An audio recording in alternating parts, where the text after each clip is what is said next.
Explosion and Brett Starts Noiseworthy. Nice to have you aboard on this Thursday, PGA Championship Thursday. And we got a leaderboard with some interest, some surprises at the top, that is for sure. The Grizzlies, well, they're in. They are in another elimination game, a repeat from last Sunday, tomorrow night. By the Bay in San Francisco, the Grizz and the Golden State Warriors. And we're going to be talking a bunch about that. Brett, the best thing I liked about last night, besides the crowd, which I know they said 7,000 something. Did you get a scan count? I did not, because I'm not as connected as you are. But here's what I have. I have eyes. I would tell you that there were a third filled. And you realize there is still spacing, social distancing. So it's harder to get a read. But my guess is it was about 1/3 of the way. So that would have been 6,000. So if they lie 1,000, who cares? That's it right. was noisy. The ones that were there were passionate. It looked and sounded good on TV. It did, was. Dave. It was. And here's the great win. Best part for me. Taylor Jenkins, who I vacillate on. There are some days I think, he's doing a dang good job. Look at the pieces he's missed. He keeps them in the game. He's always positive. I wish he would be a little bit better with the interviews instead of cliches or non-answers. But there have been times where I'm going, what the heck is he doing? And that's exactly what I said last night. What the heck is he doing when he takes out every starter and you've got your second team on there and they're getting waxed 20-3 run because he doesn't stagger that second team. And load management, Dave. Even in playoffs, play-in, load management. Big mistake. You've got to keep a couple of starters out there. San Antonio got ahead. They went up one. They did. I couldn't believe it. But guess what? Taylor Jenkins didn't do that in the fourth quarter. Taylor Jenkins learned his lesson, and he kept at least two starters out there the whole time, and they were able to show big heart. And you could talk about the big three because that was the big popular thing when 2 or 3 times LeBron James has figured out a big three, right? The big three on this team was supposed to be Ja, Jaren, and Justice, right? Well, it's not. The big three on this team, it's pretty darn clear now. They are Ja, JV, and DB, Dylan Brooks. Dylan Brooks has Correct. the most No doubt. courage of anybody on this team. You left me hanging there for a second. I'm going, where's he going? You're right. Called a dramatic pause. Hey, way to go. You learned that theater undergrad. That's exactly correct. That theater minor at the great SIU. If we could find some tapes of you in a play. Oh, man. Well, I can can show you that when. Drew, how good would it be? I would love it. I was written up. To be or not to be, I can see you do it. Oh, that was so cliche the way you did that. Come on. Well, call me Taylor Jenkins. Let's get into character if you're going to do that. No, on a serious note, he did. He learned his lesson. He knows now where the bread is buttered, and they're 3.5-point underdogs to Golden State. And, Dave, and they probably I'm should telling be. you, I have the Ben Crenshaw Ryder Cup '99 good feeling. I have a good feeling about tomorrow night. I do. I would not be shocked if they won that game. I really would not be, because that was I'm going to pick the Grizzlies tomorrow when we do picks. That was heartbreaking last night for the Warriors. They should have won that game. And it was a ball game Sunday with 6 minutes to play. Oh, yeah. Oh, there's no doubt, until Dylan Brooks, who's the one with the most courage on this team. And I've been telling you this when at the midway point of this year, if you'll recall, I said, I know he misses a bunch of shots. Maybe he takes too many shots. But this is the guy that has the most courage on the team, and we have to remember there are two sides to this floor. He's the one that comes and plays defense every single night.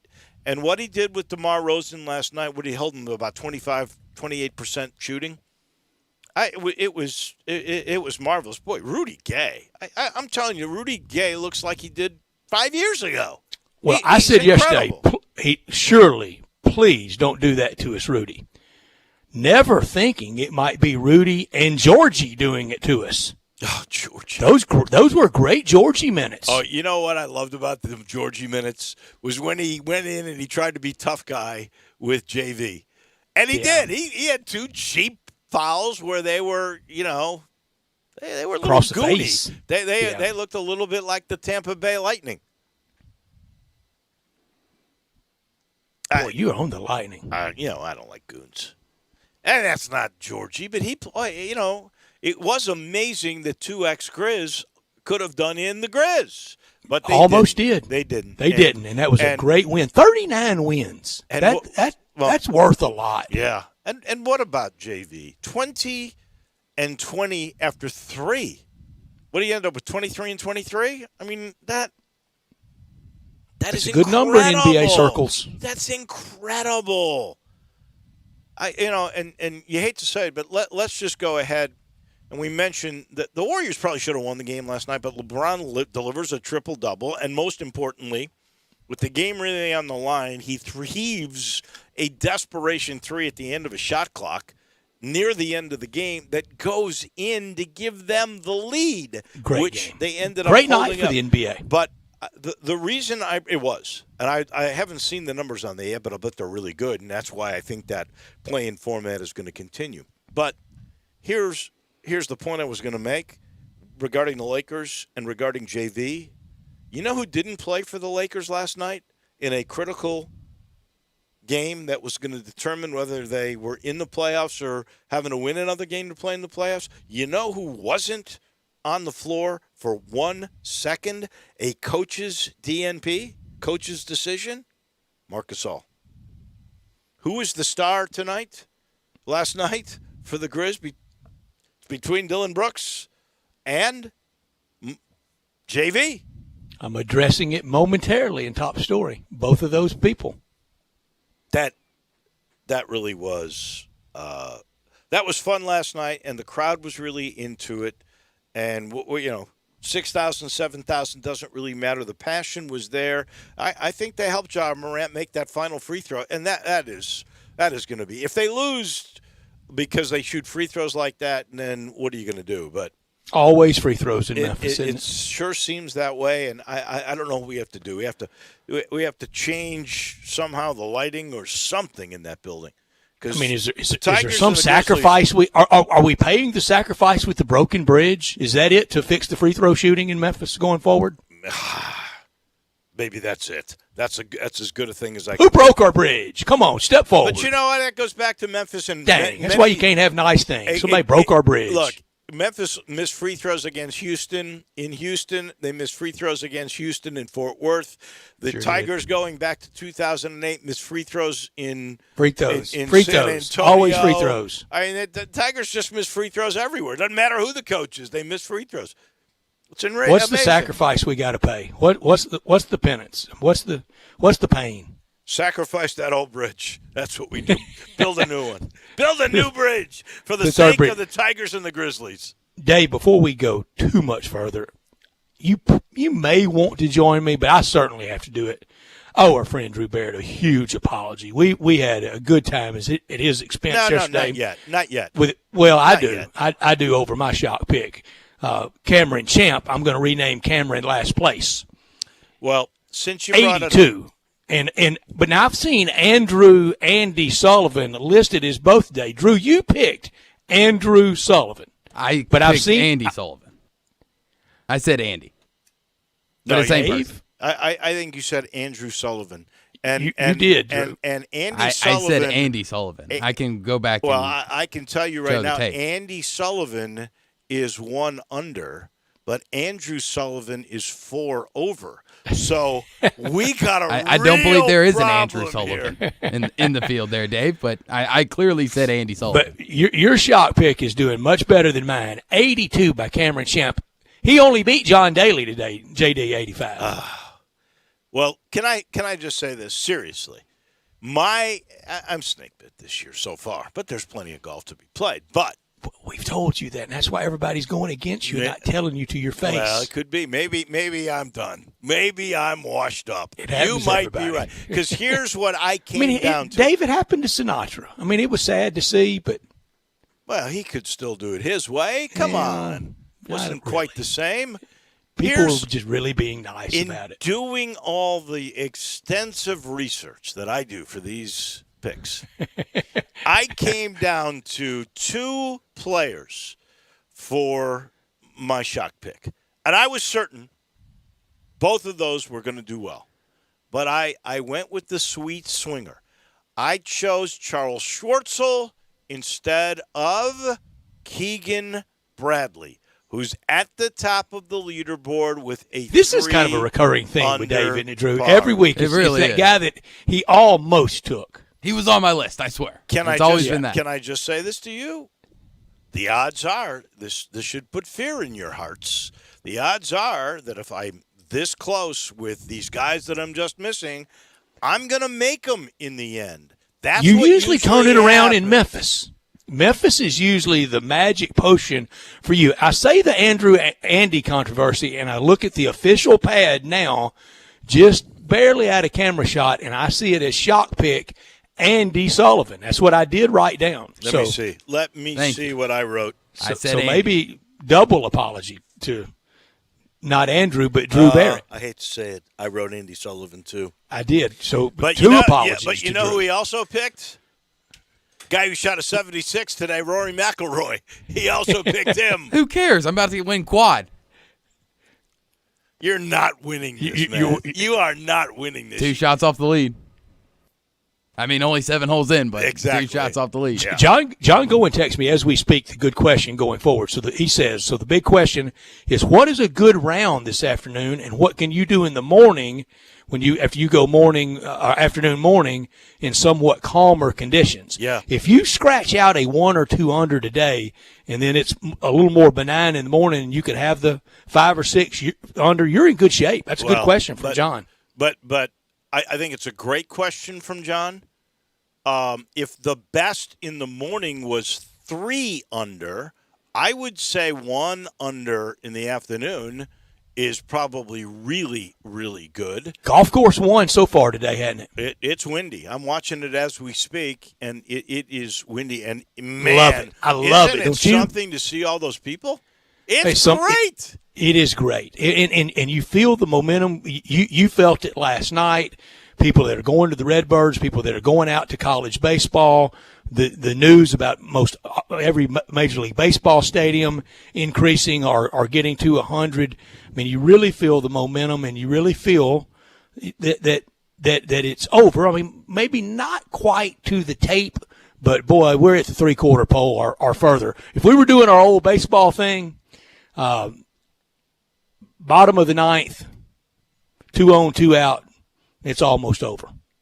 I like that. Speaking of baseball, before we get to top and not top, yesterday Again. I made the comment that I thought there would be 12 no-hitters before the year was out. Then I heard Drew on Crunch Time say he did the math, and it was 14 that we would have. Brett, I'm almost certain that I can remember that there were back-to-back games with different teams. Well, I can remember one night when Dave Stewart and Fernando Valenzuela did it in the same night in the early 90s. Okay, maybe that's what I'm thinking of. I couldn't remember. I think, though, there Fernando did it against the Cardinals. I want to say that there was one night like Kansas City had a no-hitter, and then it was the next night. It was I wouldn't. Yeah, I think you're right. It was so are you Detroit. calling a 3-straighter? Are you calling it tonight? I'm not calling a 3-straighter. No, I'm not. We putting anything on it? I am saying no. That 7 has been the record. It's going to get smashed. I don't know what it's going to be. I just heard John Harden say 20 no-hitters could be the over-under. I mean, it's just nuts the way we're playing baseball now. Well, with baseball, take the under because baseball could go on strike at any second.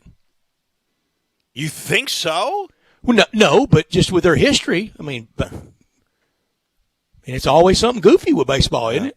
It is. It's goofy right now because you either hit a home run or you strike out, and that is acceptable. And now we've already had 6 no-hitters by May 20th. And on top of that, a 7th one we're not even counting because in this crazy day and age, if we got doubleheaders, we got 7-inning games. Baseball. I've got something for golf fans. For this weekend's major championship, FanDuel is letting new users place their first bet risk-free up to $1,000. Place that first bet using promo code CASH, and FanDuel will refund you up to $1,000 back in site credit if you don't win. I love being able to bet golf on America's #1 sports book. Always great promos, safe and secure, quick, fast payouts. You get paid in as little as 24 hours. But most of all, I love that you can bet on just about anything during golf tournaments. Outright winner, head-to-head matchups, tons of other tournament props, make, miss, cut. You can do it all. Download the FanDuel Sportsbook app today and sign up using promo code CASH so they know we sent you. Again, that's promo code CASH. Must be 21 or older and present in Tennessee. First online real money wager only. Refund issued as non-withdrawable site credit that expires in 14 days. Restrictions apply. See terms at sportsbook.fanduel.com. Gambling problem? Call the Tennessee Red Line at 1-800-889-9789. This hour of our show brought to you every day by Lexus of Memphis at 2600 Ridgeway and online at lexusofmemphis.com. 901-362-8833. Lexus of Memphis offering the golden opportunity late May into Memorial Weekend sales event. Great offers on all 2021 models and special lease options. Drive in luxury and confidence knowing that every new Lexus comes with complimentary first and second maintenance services. Lexus of Memphis with the highest standards in the industry. When you purchase a Lexus, you get top-of-the-line engineering and design, and they make for the luxury driving experience. Online at lexusofmemphis.com. Call them at 901-362-8833 and experience amazing at Lexus of Memphis. Top story of the day. Well, postseason continues for the Grizzlies. There is no question about that. That's the story. The big stars last night were JV with another double-double, and there's no answer for him inside. And I'm not sure Golden State's got an answer for him inside, especially with Wiseman out. So can they turn their fortunes around? They're going to have to hit more threes than the 6 they did last Sunday. And Dillon Brooks, heart and soul of this team. He's got the courage to score 8 in a row when the Grizzlies had fallen behind, and he always plays hard on defense. He did a great job on DeRozan last night, and so that is a lot of fun. And I don't want to forget the other guy, Ja, because today it was spoken, and in this summer he will receive the Tennessee Sports Hall of Fame named Ja Morant today the Tennessee Professional Athlete of the Year. So that means over any Titan, over any Pred, over any of the other Grizzlies. I guess that would mean over any of the over Derrick 901 Henry. FC. Over Derrick Henry, exactly. Over any Redbird, any Sound, any pro athlete, any Knoxville FC, Smokey, any Smokey, anybody. Ja's the best pro. Does Smokey in the still state. exist? I don't know. That's a good question. I don't either. I don't. We used to see him a lot, didn't we? He may have been cut. Way to go, Ja. Yeah. My top story, Jonas Valanciunas with the Michael Jordan. 23 points, 23 rebounds. That is a sacred number in NBA circles. And multiple blocks, too. And multiple. That will. I don't know if that'll ever be topped in Memphis Grizzlies history. 23 and 23, all-time Grizzlies playoff performance. I know people want to hang on to the Big Four.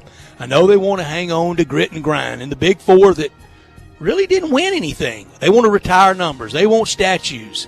Just admit this. JV is better than Marc Gasol.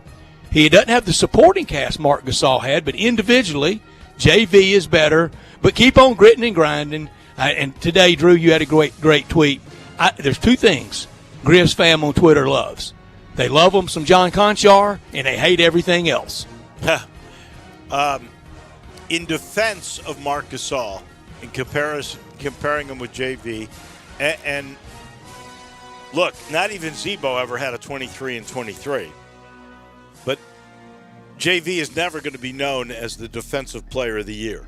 And Mark was. And there are two sides to the basketball court. So we do have to figure that in.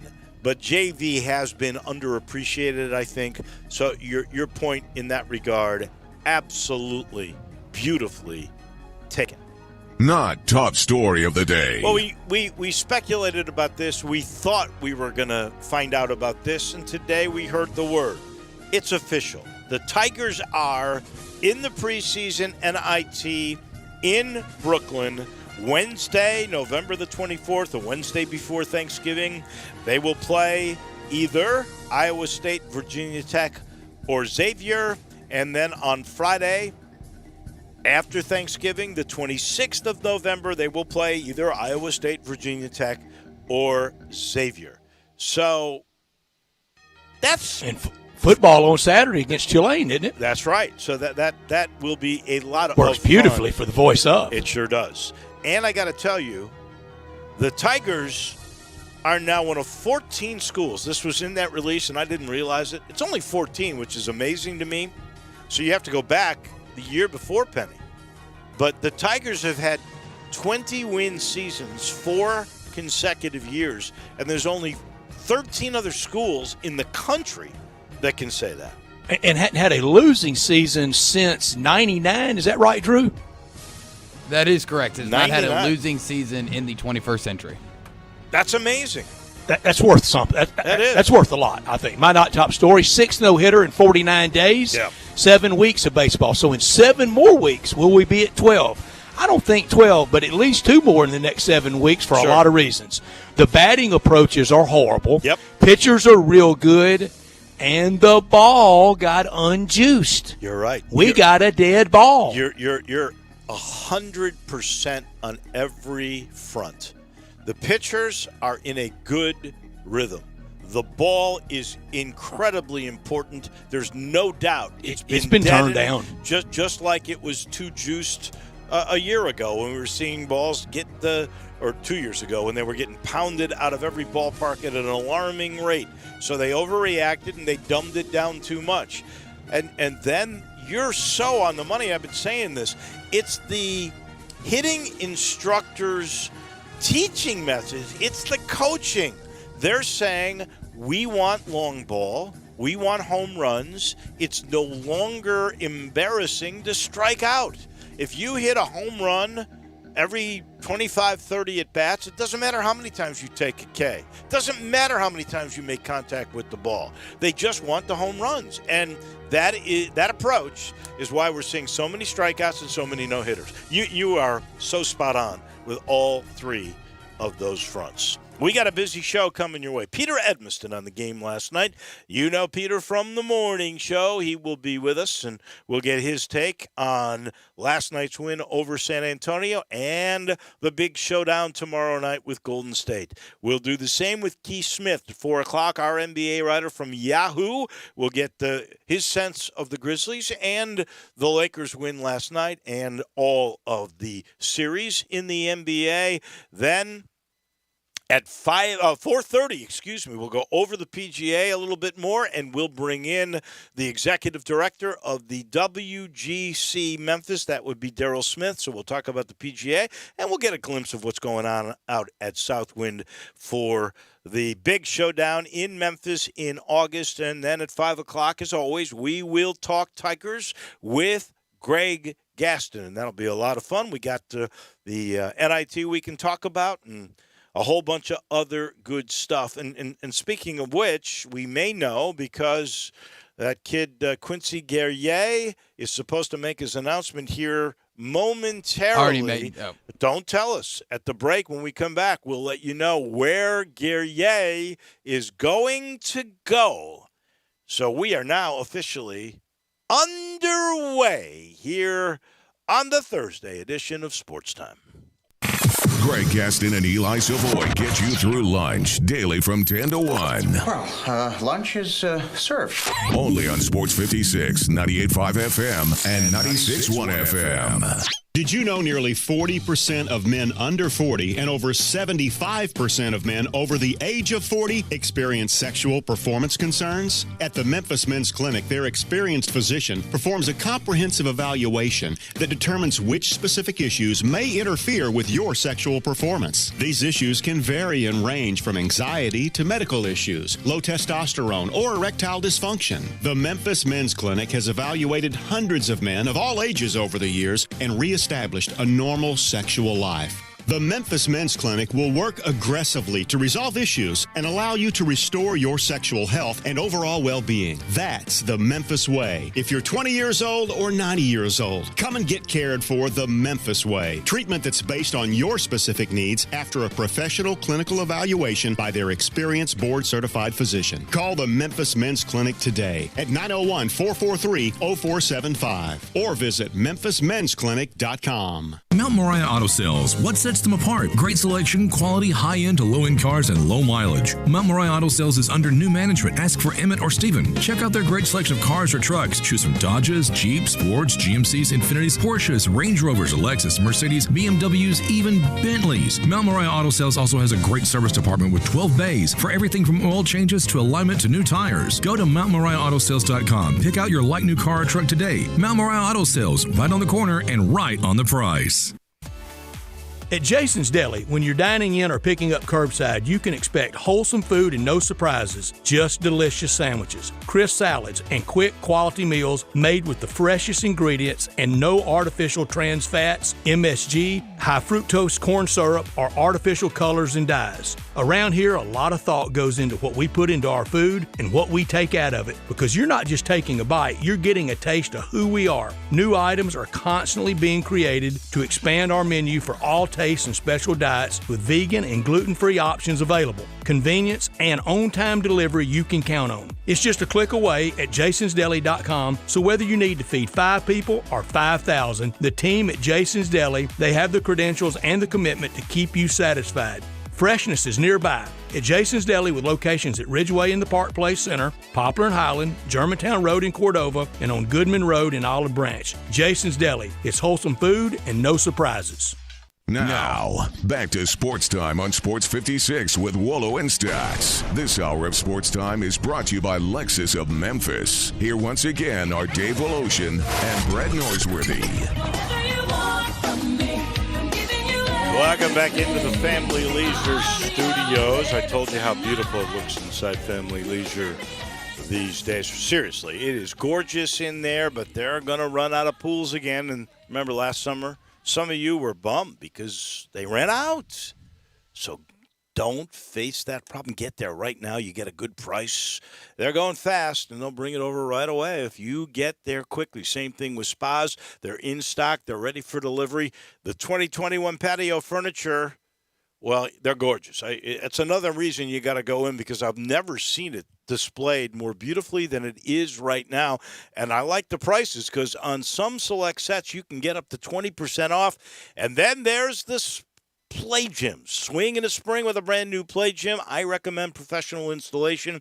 You'll never see a bigger smile on a kid's face when he comes home or she comes home and they see a play gym in their backyard. Oh, yeah. They'll go crazy, and they got plenty of those too.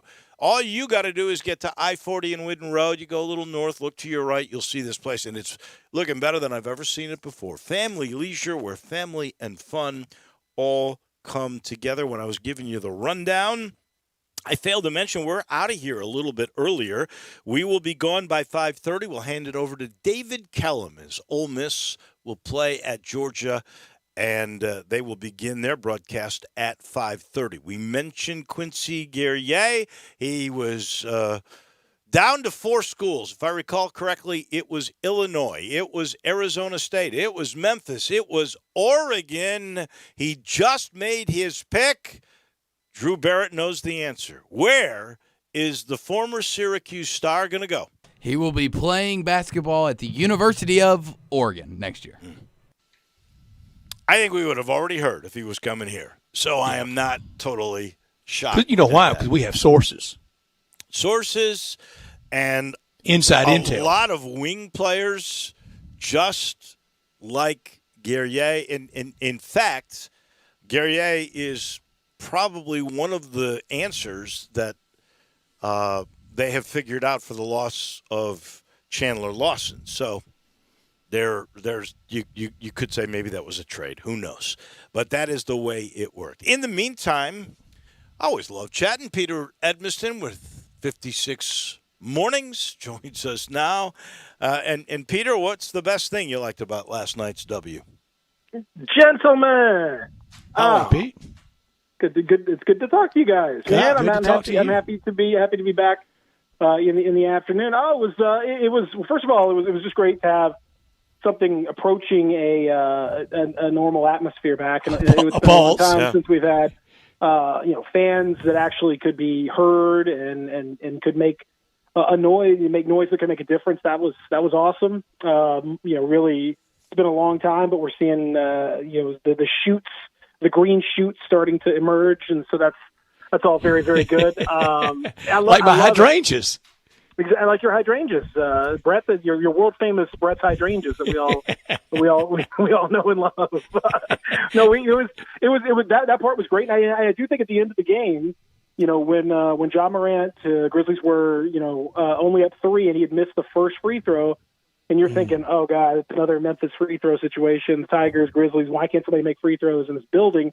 The fans kind of gave him like the equivalent of a hug. There was a big roar, and I think that really helped. I think Let's that really go, was Ja! Yeah, that's exactly what they were saying. It was a big help. So that kind of stuff, that stuff makes a difference. And it was nice just to get that victory. And because I think at this point now, you're playing with house money. You go you go tomorrow to San Francisco.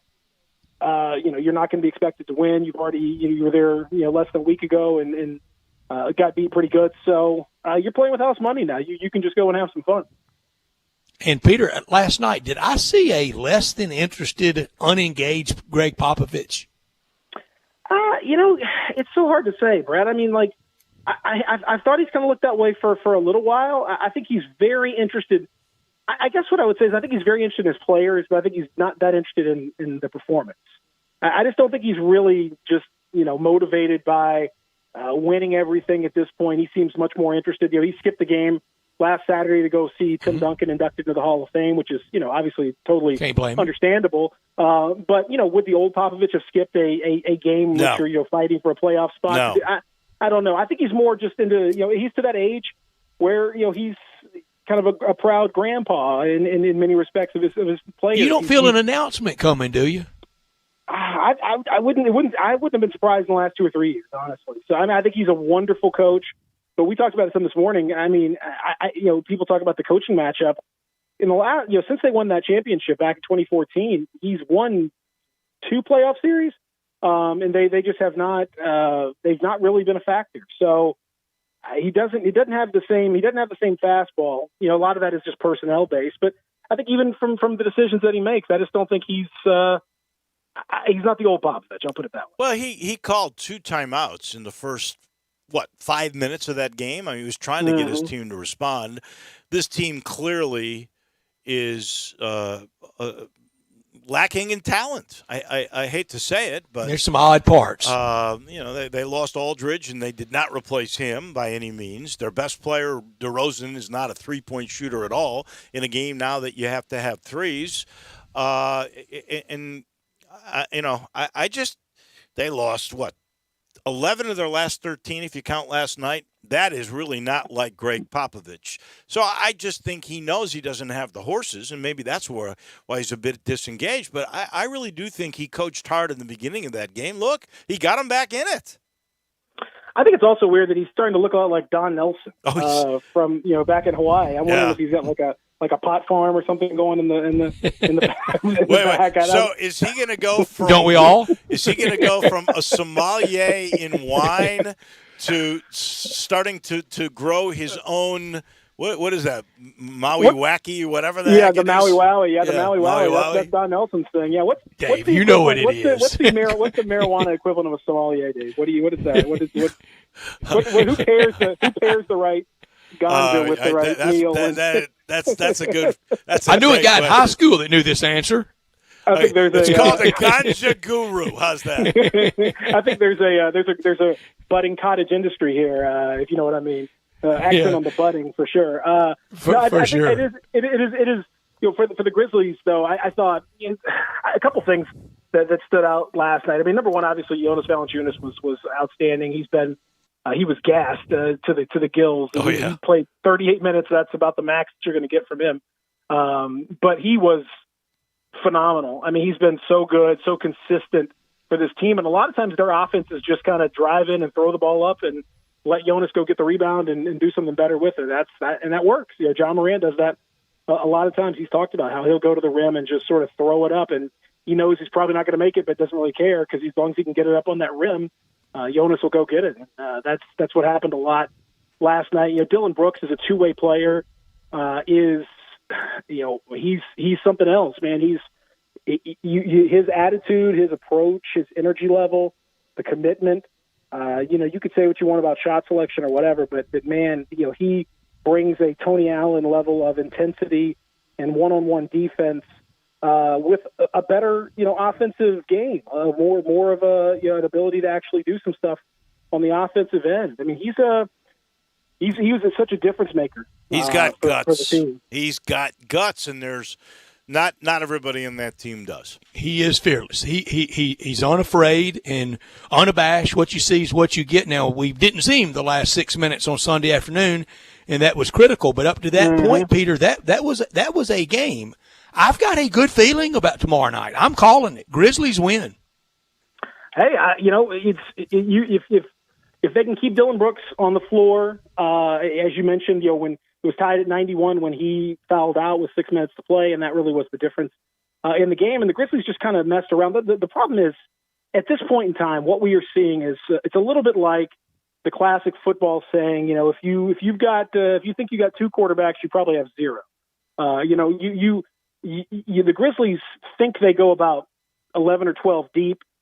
I think we saw in actuality they go about 6 deep, if that. If the bench came into the game, and it was a disaster, and it's been disastrous for the last little bit as the games have really gotten more and more impactful. But it was awful last night. I mean, anytime there were more than one bench player on the floor, things got really, really bad. Apart from Desmond Bane, who I thought played really well as a rookie, everybody else from Xavier Tillman to Tyus Jones, Grayson Allen had a horrible 5-minute stretch. D'Anthony Melton, all those guys were miserable. And so it really makes it tough for the Grizzlies because they've predicated themselves on being a deep team, but that depth is totally ineffective right now. And they just look like they got a bunch of dudes who can't play. And how about this? What if I had told you at the beginning of the year, back in December, I said, the Grizzlies are going to have a completely healthy Justice Winslow and Brandon Clark, and neither one is going to play, not because they're injured, but because they just got DNP coaches' decisions in the first postseason game. You would have thought I was crazy. Well, I wanted to go there with you. First off, I thought on the positive side that Taylor Jenkins' adjustment not to go with all second stringers to start the fourth quarter like he did to start the second was a smart move. Finally, I do not understand why he's made those mass substitutions all year long, but at least he made the adjustment in this game. And I like Xavier Tillman, and especially if you're going up against a big physical guy inside, I get why you'd use Xavier Tillman over Brandon Clark. But why do you think he sat Clark last night? I mean, I think it was the question has always been with Taylor Jenkins. Can you shake him out of the kind of the habits? He gets into these habits and the typical rotations, and he doesn't like to deviate from the norm. And that's kind of been the norm for the team is bringing in Brandon Clark as that sixth man. The thing is, when you bring Brandon Clark in, he is very much a 4. And so when you play him as the 4, then you have to have whoever's alongside of him, the other big, is going to be your 5. And in many cases, that's been Jaren Jackson. But the minutes where Jaren Jackson has played the center since he's returned have been catastrophic. I mean, the numbers are awful. It just has not worked for a number of reasons. So when you bring Tillman into the mix, you can bring Jaron alongside of him and keep him at the 4. You can play Tillman as the backup 5, and he can defend. He's a bigger guy. He's a little more physical. He's a little more rugged than Clark, who hasn't really used his athleticism as effectively this year. He's been a little bit hurt. It just has not been a good year for Brandon Clark for a number of reasons. So when you bring Tillman in, you bring him in as a 5, and that allows Jaron or Kyle Anderson to play as the 4. If you bring Clark in, he's a 4, then you got to maneuver somebody else to the 5, and that isn't going to work. I think that's, as much as anything else, I think that's where Tillman has the edge right here. Now, does that change for the Warriors game? Perhaps. The Warriors are pretty small, pretty nimble, pretty athletic. That might be more up Brandon Clark's alley. Maybe it's a little bit of a wake-up call that he got a DNP CD in this game. We shall see. Wouldn't surprise me if he's back in the mix in this one, but I think that's really what's going on. Ubiquity stock at almost $300 a share. The Grizzlies with the upset on Friday night. All is well in Robert Parra's world, isn't it, Peter? I mean, he's over there hanging out. That's right there in Silicon Valley. I'm sure he'd love to upset the apple cart right there, so to speak, because it would put a bee in some serious bonnets if the Grizzlies, the lowly Memphis Grizzlies, were to knock Steph Curry and the Warriors out of the playoffs entirely. So I know the conspiracy theorists are already out about the referees. You got Tim Donaghy that's suiting back up for the NBA. He's getting back out there for the first time in a while. You've got make sure things go the right way. Hebner. Earl Hebner. Ted Valentine's out there. I mean, it's all happening. Let me get my FanDuel bet in if Donaghy is going to be in there. Let me ask you one more question before we let you go. We're running out of time here. What is your sense of Jaren Jackson Jr.? Do we just not have enough of a sample size, or I'm to the point where you talk about the big 3 on this team. It is not Ja. Certainly not it is Ja. Excuse me. It's not Winslow. We know that. It's JV. It is Dylan Brooks, and it's Ja. And I don't know if Jaren Jackson's really going to be your long-term, big-time answer. What do you sense now? Because this is not his first year. Oh, no. I mean, it's going to be a fascinating situation because this offseason he's extension eligible. So they could agree to the whatever the extension is after his rookie contract this offseason. It wouldn't kick in until the year after next, but this is when you can agree to it, and this is when the absolute certainties that are drafted highly get that agreement done. It's just sign them up, bing bang boom. When, like, for example, John Morant, next offseason it'll be just put the pen to paper, there you go, done deal.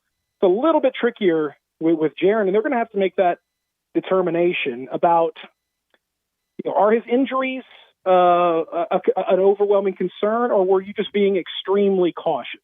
Grizzlies are extremely cautious with their young players, so that contributed a lot to the fact that he missed, especially in his rookie year. He could have played. They were just exceedingly cautious with what was essentially a thigh bruise, and they kept him out for about 30 games. That I don't really count that against him. This one, the meniscus, is a little more of a tricky one. Second thing is, is he going to be a center, or is he going to be a power forward? Where do you want him to go? How does his development, how does it flow when you make that decision? Do you believe in him as your 5? Can he bulk up a little bit? Can he stay out of foul trouble? Because I think at his best, he is a difference maker of a player. He is their best shooter who is also potentially their best defender. He's that good.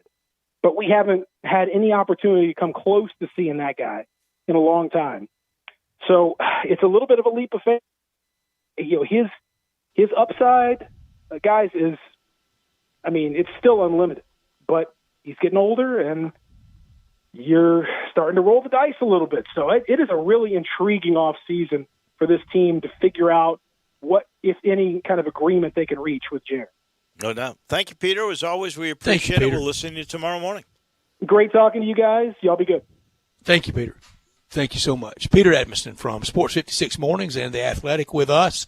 And that is a good That is a good explanation of the summer ahead for the Grizzlies front office. If you want to sell a car, truck, or SUV, sell it at All-Star Chevrolet in Olive Branch. Right now, All-Star Chevrolet in Olive Branch, they are a car-buying machine. It is the seller's market. They don't mind. They're not afraid. They want your car. They'll pay big money for any vehicle you want to sell, no matter what you owe. Seriously, All-Star will buy yours even if you're not buying one of theirs. Bring any vehicle and get your check today. Spread the word. If you know anyone who wants to sell their car, truck, or SUV, All-Star Chevrolet in Olive Branch is the new go-to place. So easy when you sell it at All-Star Chevrolet on Kraft Goodman Road. You can go online and check out the good folks like Scott and Drew and everybody down at All-Star at allstarautogroup.com. I just saw something in a major that I did not know was legal. But Jordan Spieth just did it. I don't even know what hole he is on. He picked it up and threw it. No. If they start giving you tosses, then you know you're in a bad tournament. You know your blood alcohol's high when you're in a toss-it tournament. Yeah. No, Jordan Spieth took out a rangefinder and legal this week. Used it and saw how far the flag was. Yeah, legal this week. I did not know that was going to be the case. I would have asked a bunch of these guys about that. Is that just for this tournament, or is that from here on out?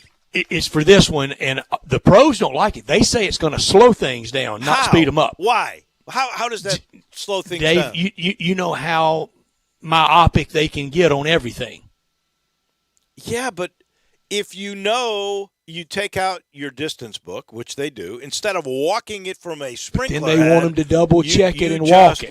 They want to confirm that number in the. Man, I don't know. It seems I don't see how it slows you down. I've heard that before.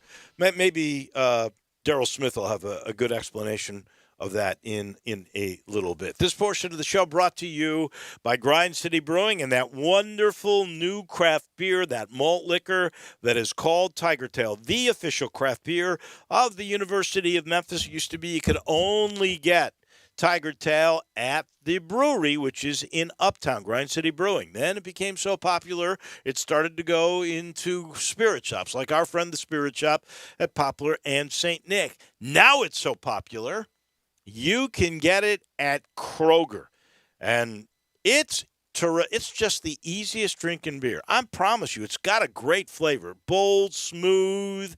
It's got a finish that makes it the most easy drinking beer that I've had in years. If you haven't tried it, you'll thank me later, I promise. And now you can get it in Kroger. Tiger Tail and Grind City Brewing. Taking care of beerness in Memphis. Back in a minute, we'll take a look at what's going on at the PGA. And any other breaking news that may be occurring, you've got Sports Time on Sports 56. Broadcasting from the Family Leisure Studio. We are Sports 56, 98.5 and 96.1. Hi, folks. Bob Burkhammer for Sunrise Buick GMC Truck. Thinking about buying a newer used car or truck? Remember, the selection's better and the savings are bigger at Sunrise. Over 600 new cars and trucks to choose from. Factory rebates up to $8,000. Interest low as 0%. Bad credit, it's okay. At Sunrise, we've got financing for everybody. SunriseMemphis.com. We're saving you money. It's just the way of doing business. Covington Pike, Wolf Chase, and Collierville. We make it fun to buy a car again. Check out the all-new Sunrise Truck Corral. Huge selection of nothing but trucks. All makes, all models, all prices, all trucks, all the time. Next to Sunrise Wolf Chase. As physicians, we know that what we do now will affect the future for us all. The COVID-19 vaccine is now available. It's safe and very effective, and it's a great defense against coronavirus. But we still need to continue to mask up, socially distance, and get tested. Getting vaccinated will help us all get back to some semblance of normalcy. Let's get vaccinated and tell your friends and family to do the same. Memphis and Shelby County, get vaccinated. It's our best shot. Acura of Memphis invites you to experience the all-new, completely redesigned 2022 Acura MDX. It's the most advanced SUV Acura has ever built. Experience the convenience of full connectivity, including built-in Alexa, Wi-Fi hotspot, and wireless charging, from the stunning interior, complete with third-row seating. Stop by our state-of-the-art facility and take advantage of our aggressive APR offers today at Ridgeway and 385. Or shop online from the convenience of home now. Visit AcuraofMemphis.com. At First Bank Mortgage, to get into your better place, First Bank Mortgage makes decisions right here at home. Dedicated to helping you get to your better place, First Bank Mortgage. Call Daniel Mooney at 901-462-0145 today. NMLS 741022. Equal housing lender. Now, back to Sports Time on Sports 56 with Wolo and Stats. This hour of Sports Time is brought to you by Lexus of Memphis. Here once again are Dave Willochen and Brett Norsworthy.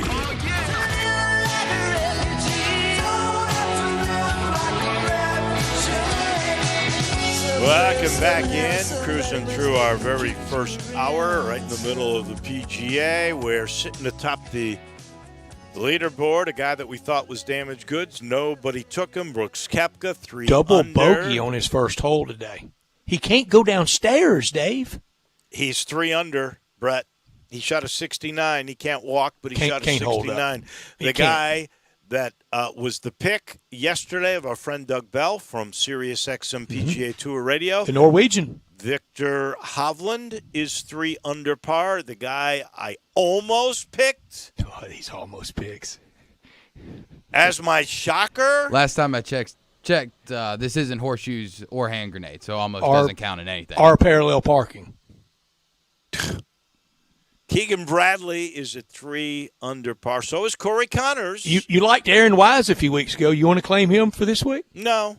I mean, you can. Corey Connors? No, but I'll tell you, the third guy in the mix when I took Schwartzel was Oosthuizen again, who actually, I think he finished 1 under today, or at least he was at one point. Some big scores out there. 82 from Cameron Champ. 82. Well, he heard you picked him. That's what happened. Ricky Fowler shot a 71 today. He's 1 under par. Colin Morikawa, the defending champion, 2 under. He's very much. That was bogey in his last hole, too. Yeah. Brandon Grace, by the way, we forgot he's at that group of 3 under. So there are 6 guys tied at 3 under par. Paul Casey shot 1 under today. Jason Duffner shot a 1 under. Jason Duffner's won.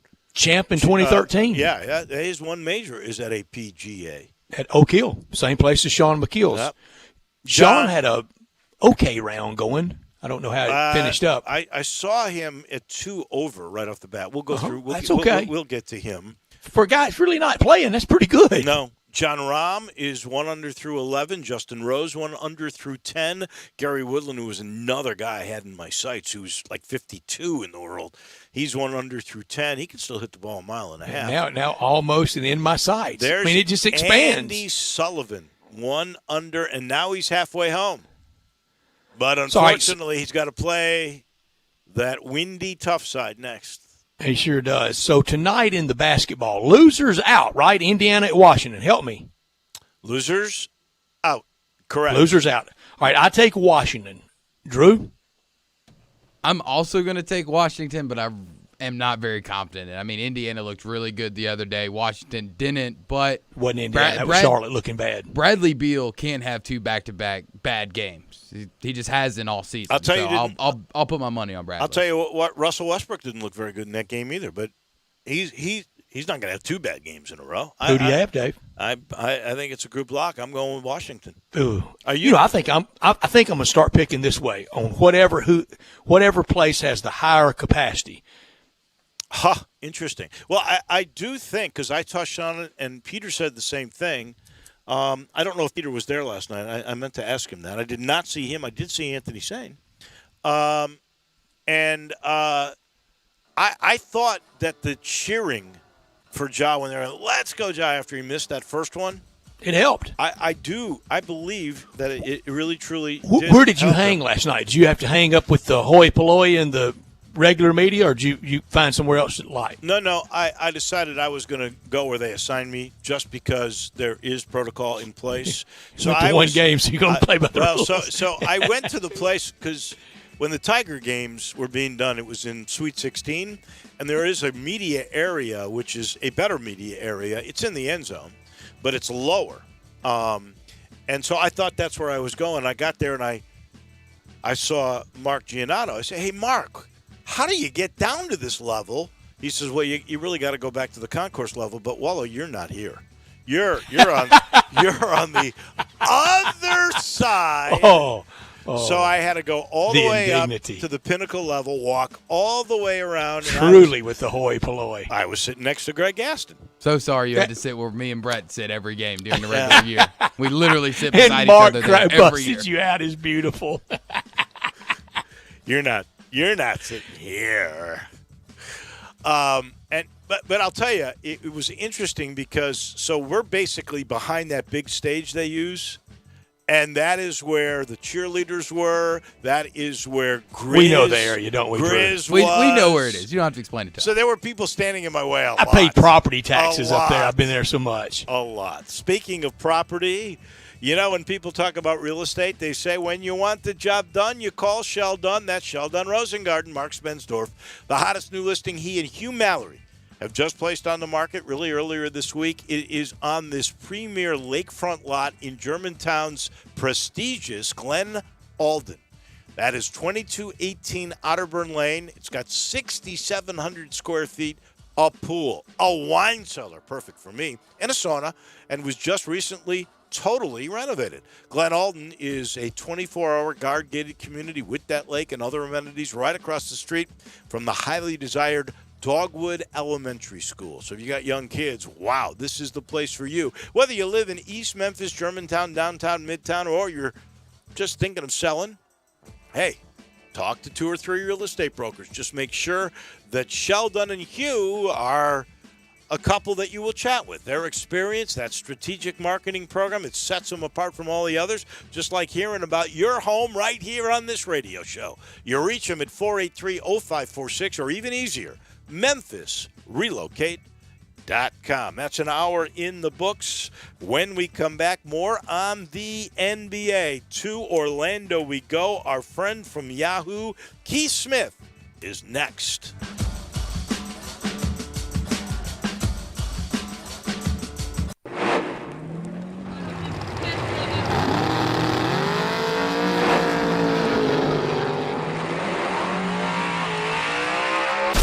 Swerving, speeding, and reckless driving can leave you in your own dust. Drag racing has its consequences.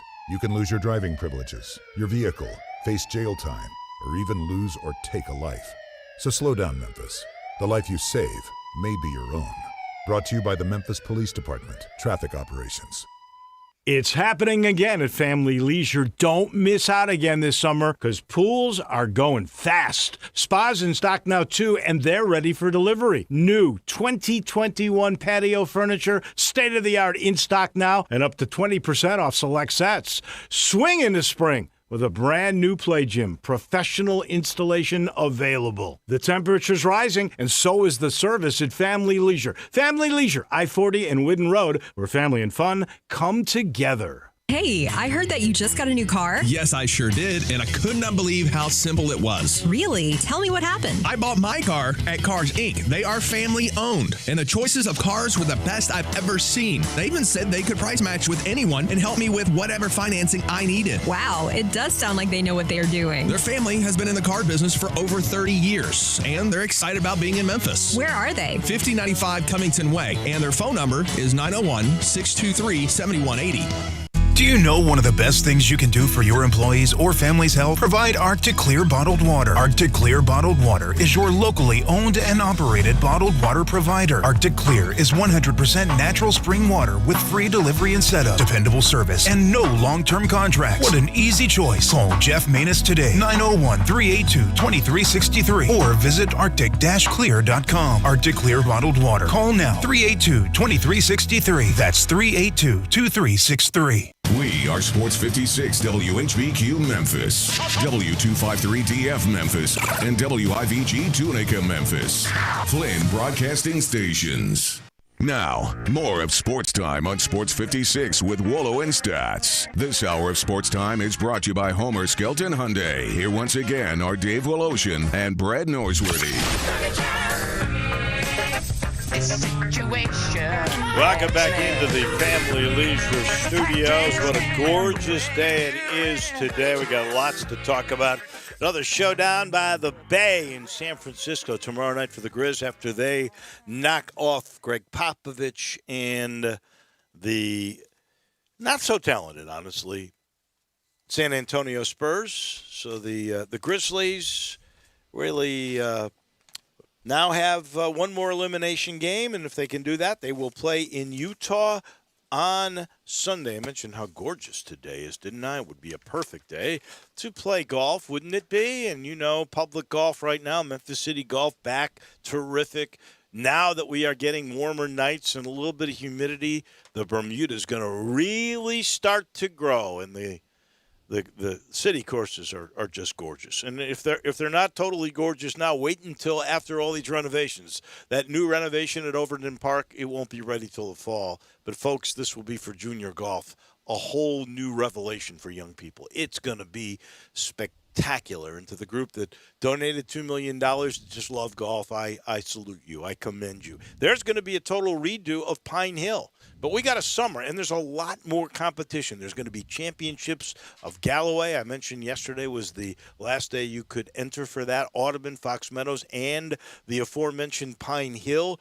They're doing that because they really would like for people to understand more about the game and get into the competitive spirit. So each course will have their own championship, and that will make way for points for the Pub Links and for the Hillman Robins. There's going to be a ladies championship and a whole lot more. And if you're a junior, if you're 14 and under, you play for free if you walk. But the best part now, too, is if you've got even younger kids and you want them to learn the game the right way all summer long at the Links at Whitehaven, they will have pros and camps ready to teach your young son or daughter the proper way to play the game. Memphis City Golf back in a big way. A sporting tradition in Memphis for over 100 years. We go down to Orlando. Our friend from Yahoo, that is Keith Smith, who has been with us all year. We are so appreciative. There really wasn't much of a break at all from the bubble to this, but here we go.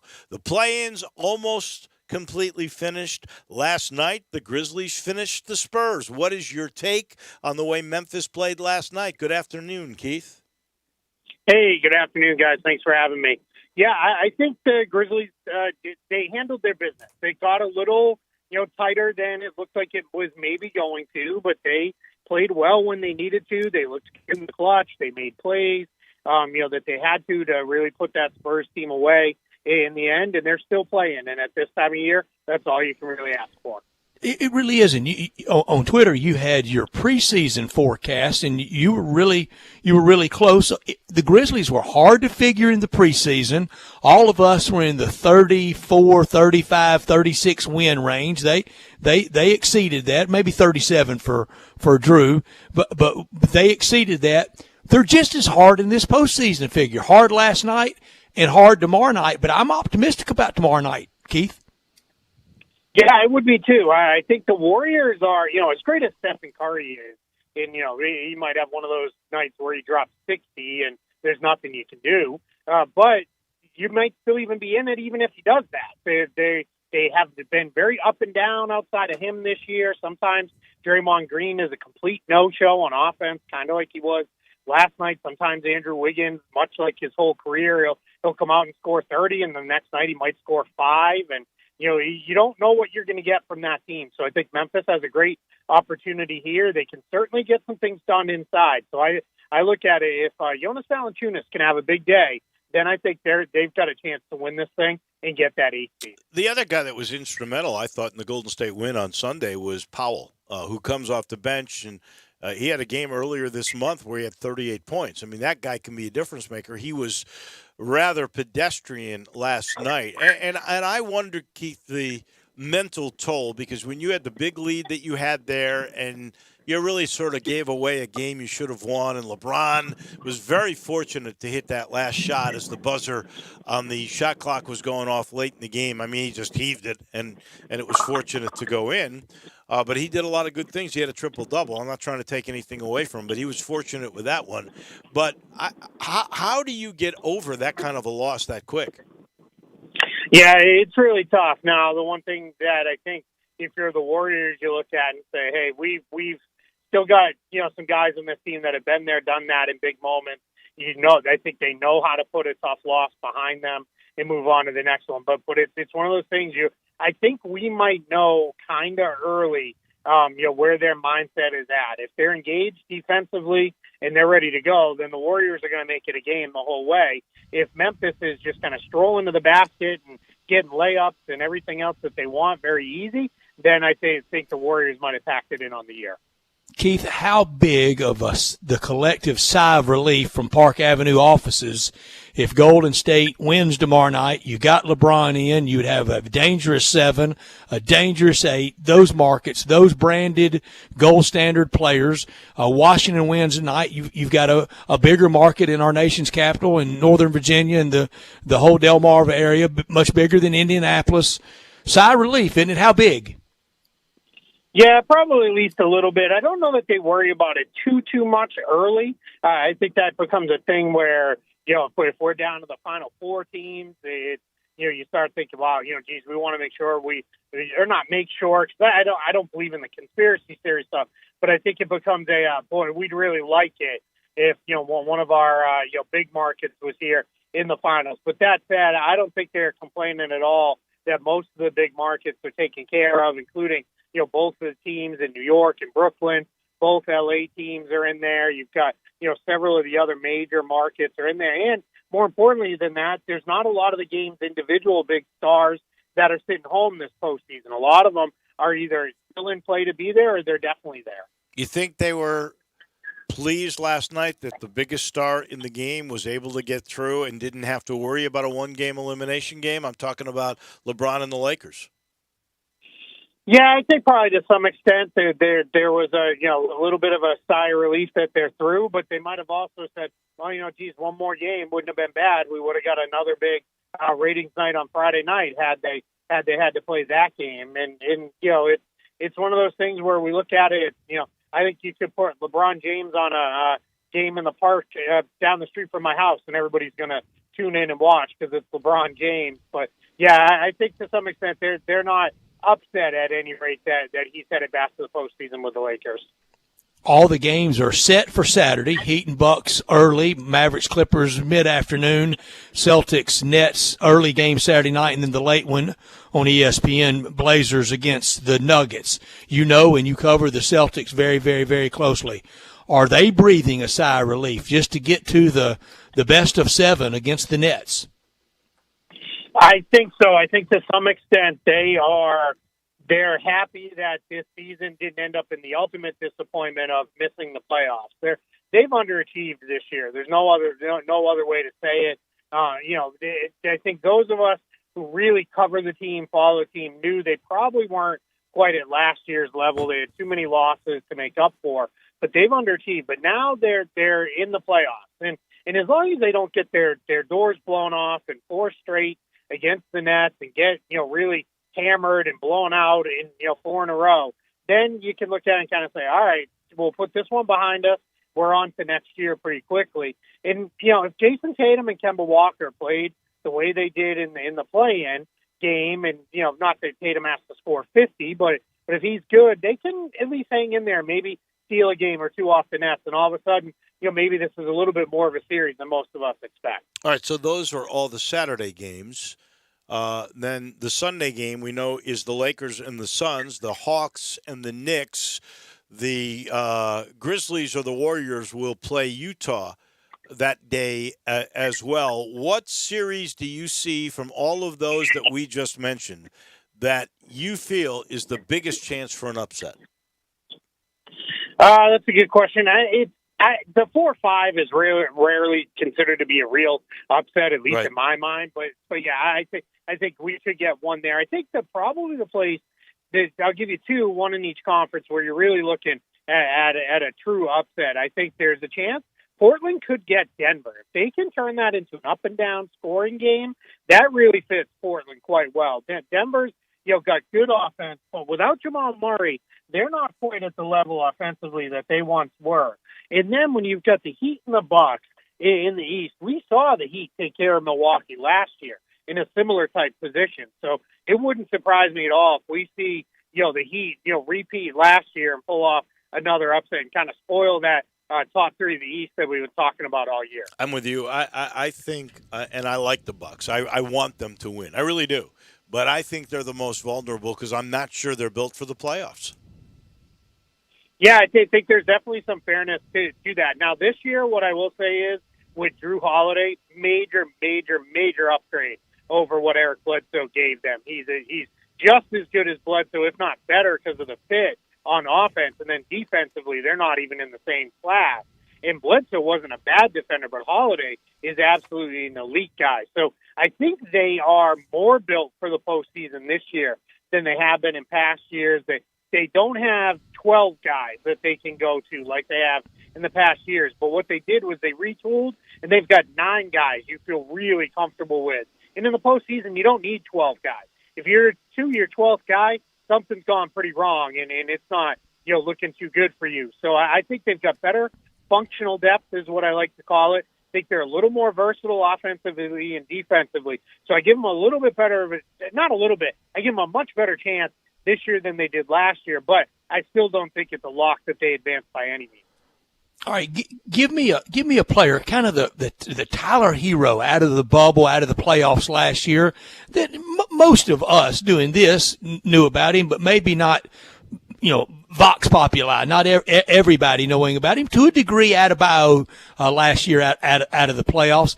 Give us a player that maybe not that known now, but by 4th of July, people will know about him, and maybe even a coach as well.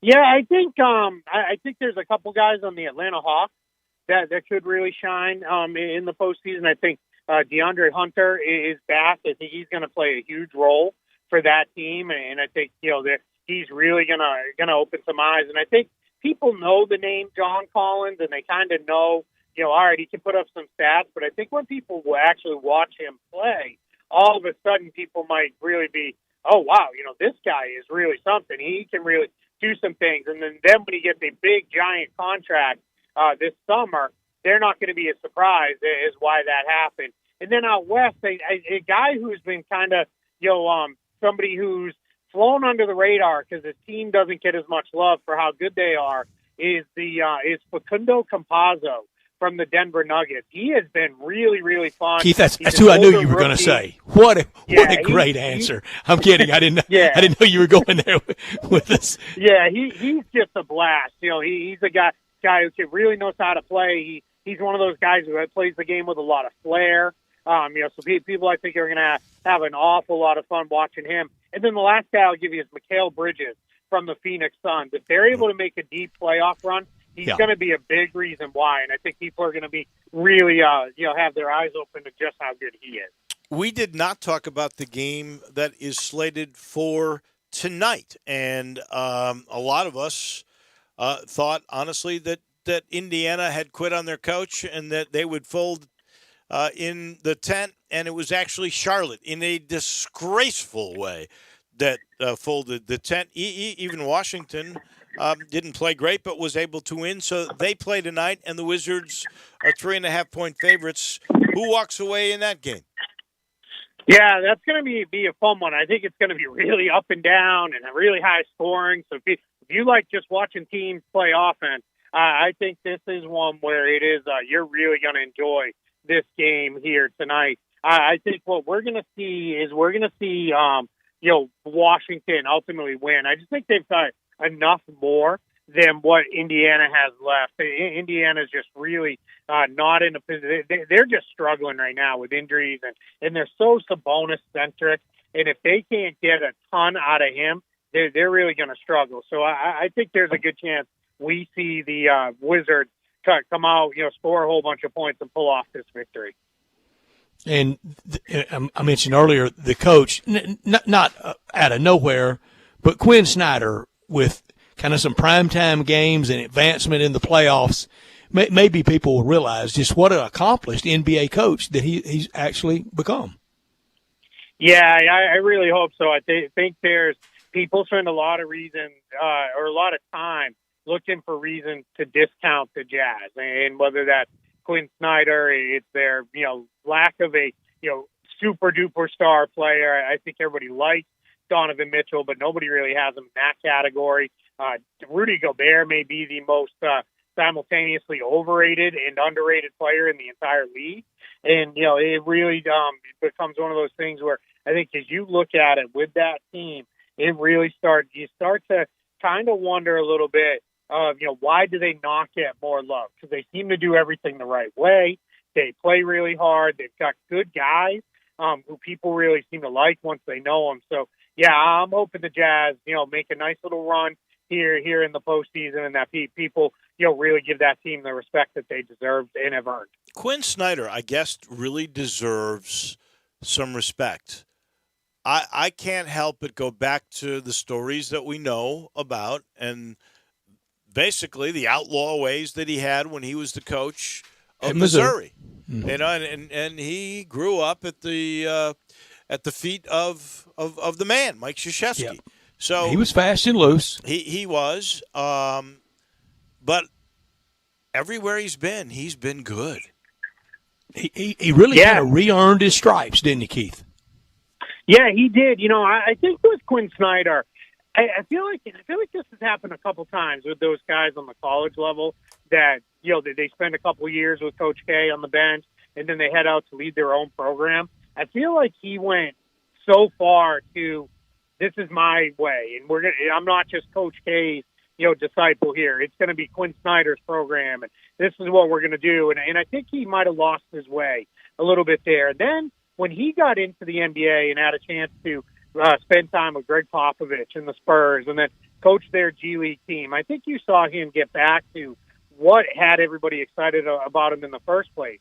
And now, you're looking at it as this is a guy who has taken a team and taken a lot of guys who were cast-offs, spare parts, late draft picks, and he has really built a system both offensively and defensively that is just as beautiful to watch as any. That team knows exactly who they are more than any team that's still in this postseason. They are, really, really good, and that's why they've been able to have the success that they've had in a season where so many teams have struggled to find their footing. No doubt, my friend. We always appreciate your insight, and we'll have everything set up by next week when we speak again. Enjoy the ball, Keith. This is fun. Thank you. I can't wait. Great weekend coming. So enjoy the basketball and enjoy the week, and we'll be deep into it when we talk next week. Thank you. Thank you. Hopefully the Grizzlies will still be in it next time we speak. Our title sponsor for this hour of the program is Homer Skelton Hyundai in Olive Branch, also home, same building, beautiful, by the way, getting bigger and better all the time, and that is Genesis of Olive Branch. And another guy came up to me today working out at the gym. When I walked out, he said, wow, I love that car. What do you call that car? I said, it's a Genesis. It's a G70. It's the best performing car I've ever had. He goes, well, if it performs as good as it looks, it's gorgeous. I said, it does. It really does. People love the look. I love the way it rides. I love the way all the Genesis cars ride, 70, 80, or 90. And I haven't yet driven that GV80 because you can't find them. But, man, they're beautiful cars. They really are. And just like the Hyundais, they're durable. Every new car, Hyundai or Genesis, at Homer Skelton Hyundai and Genesis of Olive Branch, you get a 10-year, 100,000-mile limited powertrain warranty, and you're going to get a 3-year, 36,000-mile maintenance package on the house, because they want to take care of you. That's not a joke. That's for real. They will change your oil. They will rotate your tires. They'll make sure all the fluids are at the proper level. That's the way they work. Service and product. Homer Skelton Hyundai and Genesis of Olive Branch. Dave, Keith has said a couple times this year, and I love this compliment about a team, about anybody. It's got to be an honest assessment. It can't be it can't be too naive, and it can't be too hard on yourself. It's got to be an honest assessment. He said a couple times about Utah this year, they know who they are. I think that's important in anything, anybody. You have to know that. You have to kind of go platform diving and throw out the high and the low and get down to where you are. Do you think the Grizzlies know who they are? I think they're starting to get to know who they are. Hey, that's a great question. My sense of the Grizzlies are they know they have to defend, and they're really a pretty good defensive team. And if you look at the defensive numbers from last night, that would tell you. Usually when they defend, they stay in games. Remember when I said I wanted them to play a little more defense? They have since about that point. They have. And I guess they'll mature. They've got to hit threes better. I mean that is just and free throws, but I can't explain the free throws. We already went through that. Yeah. But if they hit 6 threes, it's bigger than us in San Francisco. They're not going to win the game. They cannot match a team that's going to shoot as many threes as the Golden State Warriors are going to. And maybe the free throw thing is the proof that the UFOs of alien existence, and they've got some trance over us. Wasn't there one in Australia where some they're government everywhere. official now has said They're everywhere now. We've seen it. It's proof. We know it. Oh, they're everywhere now. I mean, 60 Minutes did a legit story on it Sunday night. 60 Minutes. I did not see that one. Wow. I mean, there are legitimate news gathering, gold standard, not stuff at the checkout line at the grocery store publications that are doing story after story about it. Wonder if they broke our bridge. No, because our bridge has been broken since 16. We have proof of that. They could have done it then, Dave. If they're here now, who's to say they weren't here then? Well, and how advanced are these new UFO societies? They say they're attracted to our nuclear facilities. Maybe everything going on around them. Here's the thing. They say that. How do they know that? Have they talked to them? Well, have we communicated? They have sources. Here's the thing that I don't like about the whole alien conspiracy, that there's sure, there might be life out there, but why do we always undersell ourselves as a species? Why are the aliens always so much smarter than us? Why are we so self-hating? That's a good question. Exactly. Why are they better than us? Because they got here before we did. They figured out how to get here. That's why. Maybe we can figure out how to send them back. I was listening to late night crazy radio a few weeks ago. You remember I was driving during it one night, and there was a legitimate guest that said the reason why we hadn't been to the moon in so long, they told us don't come back. I like that. The late, great Art Bell. He's always had guests on that have been to other. That was his blocking and tackling. I mean, he was great. If you think its runs in air as ours, I mean that was Art Bell's. I mean, on a slow night, go to aliens or the Kennedy assassination. There you go. When all else fails. Oh yeah, he was. I loved him. He was absolutely terrific. He was fun. I tell you what's fun. It's getting close to dinner time, and I know any sponsor loves their ad being after we've talked about alien invasion. So let me first and foremost apologize to our friends at Jason's Deli, but no apology for that great food. They call it wholesome food forever, a family thing, and it is. They're food free from dyes, artificials, trans fats, flavors, processed MSG. It's all good. It's all good for you. Dine in, to go, delivery, and it's all about choice. Regardless if you seek a gluten-free menu, vegetarian sandwiches, healthy kids meals, you'll be delighted at Jason's Deli. Any of these locations, Ridgeway Road, Poplar and Highland, Olive Branch, and Cordova, always online at jasonsdeli.com. We've known the last year everybody had to change the way we were doing things. They got it down the straight to the point, to the car delivery for you in a safe, contactless way. We're getting back to having a little more interaction, a lot more interaction, and we love it. And with that, we're starting to have a lot more catering anytime, anywhere. And in any of the locations, wrap it up with the complimentary ice cream. That salad bar, it's back. Over 30 items to choose from. You can prepare it however you want now, or they'll still prepare it for you if you'd like it. Jason's Deli. Check them out online at jasonsdeli.com. The Canadian Corey Connors, not on any of our lists. I'm sure he was on some list of yours. He was on my almost list. I swear to God, he was on my almost list. The almost list. He was not on incorrigible. Mine. He was not on mine. But he's Dave. Earlier, I used a word. And somebody texted me, and it's true. The word hoi polloi and the word bourgeois, they should have the exact opposite meanings that they have, shouldn't they? They sound more effete than the definition. Both of them mean commoner. It sounds like it should be the upper class if you're part of that. Right. I would agree with that. They do, especially bourgeois. I've always loved that name. Bourgeois, I mean, that's the rabble. And that sounds like that should be the Gilded Age, doesn't it? Right. I would say, if you're looking at this leaderboard at this moment, Corey Connors is clearly elite. I would have to say that Andy Sullivan is going to end up bourgeois. That's a shot. That's a shot. That is a shot. We take a break. We will talk to somebody who's elite, not bourgeois, not hoi polloi. Is that how you pronounce your thing? Hoi polloi. Hoi polloi. Hoi polloi.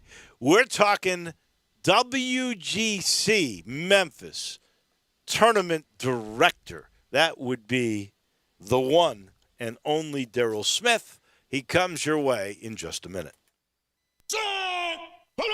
We are Sports 56 WHBQ. Listen to us daily on AM 560, 98.5 FM, and 96.1 FM. Hi, folks. Bob Burkham for Sunrise Buick GMC. You know Sunrise has the best selection, price, and has financing for everyone. But did you know you can bring your vehicle to Sunrise's award-winning service department no matter where you bought it? Maintenance, engine, transmission, brakes, or tires, bring it to Sunrise. Need body work? Tell your insurance agent you want to bring it to Sunrise. Schedule an appointment at sunrisememphis.com, Covington Pike, Bartlett, and Collierville. Check out the all-new Sunrise Truck Corral. Huge selection of nothing but trucks. All makes, all models, all prices, all trucks, all the time. Next to Sunrise Wolf Chase. Moving is stressful, but Black Tie Moving can take the worry out of the process. Whether you're moving across town or across country, moving your home or your office, your personal moving concierge from Black Tie Moving will work with you to design a plan that perfectly fits your budget and needs. And they're available 24/7 to answer any questions you have. Give Black Tie Moving a call at 901-316-6196 or go to blacktiemoving.com/Memphis to get your personal, no obligation quote from the moving experts at Black Tie Moving. As physicians, we know that what we do now will affect the future for us all. The COVID-19 vaccine is now available. It's safe and very effective, and it's a great defense against coronavirus. But we still need to continue to mask up, socially distance, and get tested. Getting vaccinated will help us all get back to some semblance of normalcy. Let's get vaccinated and tell your friends and family to do the same. Memphis and Shelby County, get vaccinated. It's our best shot. First Bank is here to help you, whether you're a business looking for a loan to expand or refinance an existing one, a homeowner looking for a mortgage or home equity line, a consumer wanting to finance your dream car, or wanting a competitive rate on your CD deposits. Let First Bank try to handle your banking needs. Stop into one of First Bank's 3 local branches today, 6482 Poplar Avenue just east of International Paper, 8398 Highway 64 across from Wolf Chase, and 6280 Highway 64 in Oakland. Or check them out online at firstbankonline.com. Member FDIC, Equal Housing Lender. Now, more of Sports Time on Sports 56 with Wallow and Stats. This hour of Sports Time is brought to you by Homer Skelton Hyundai. Here once again are Dave Woloshin and Brad Norsworthy.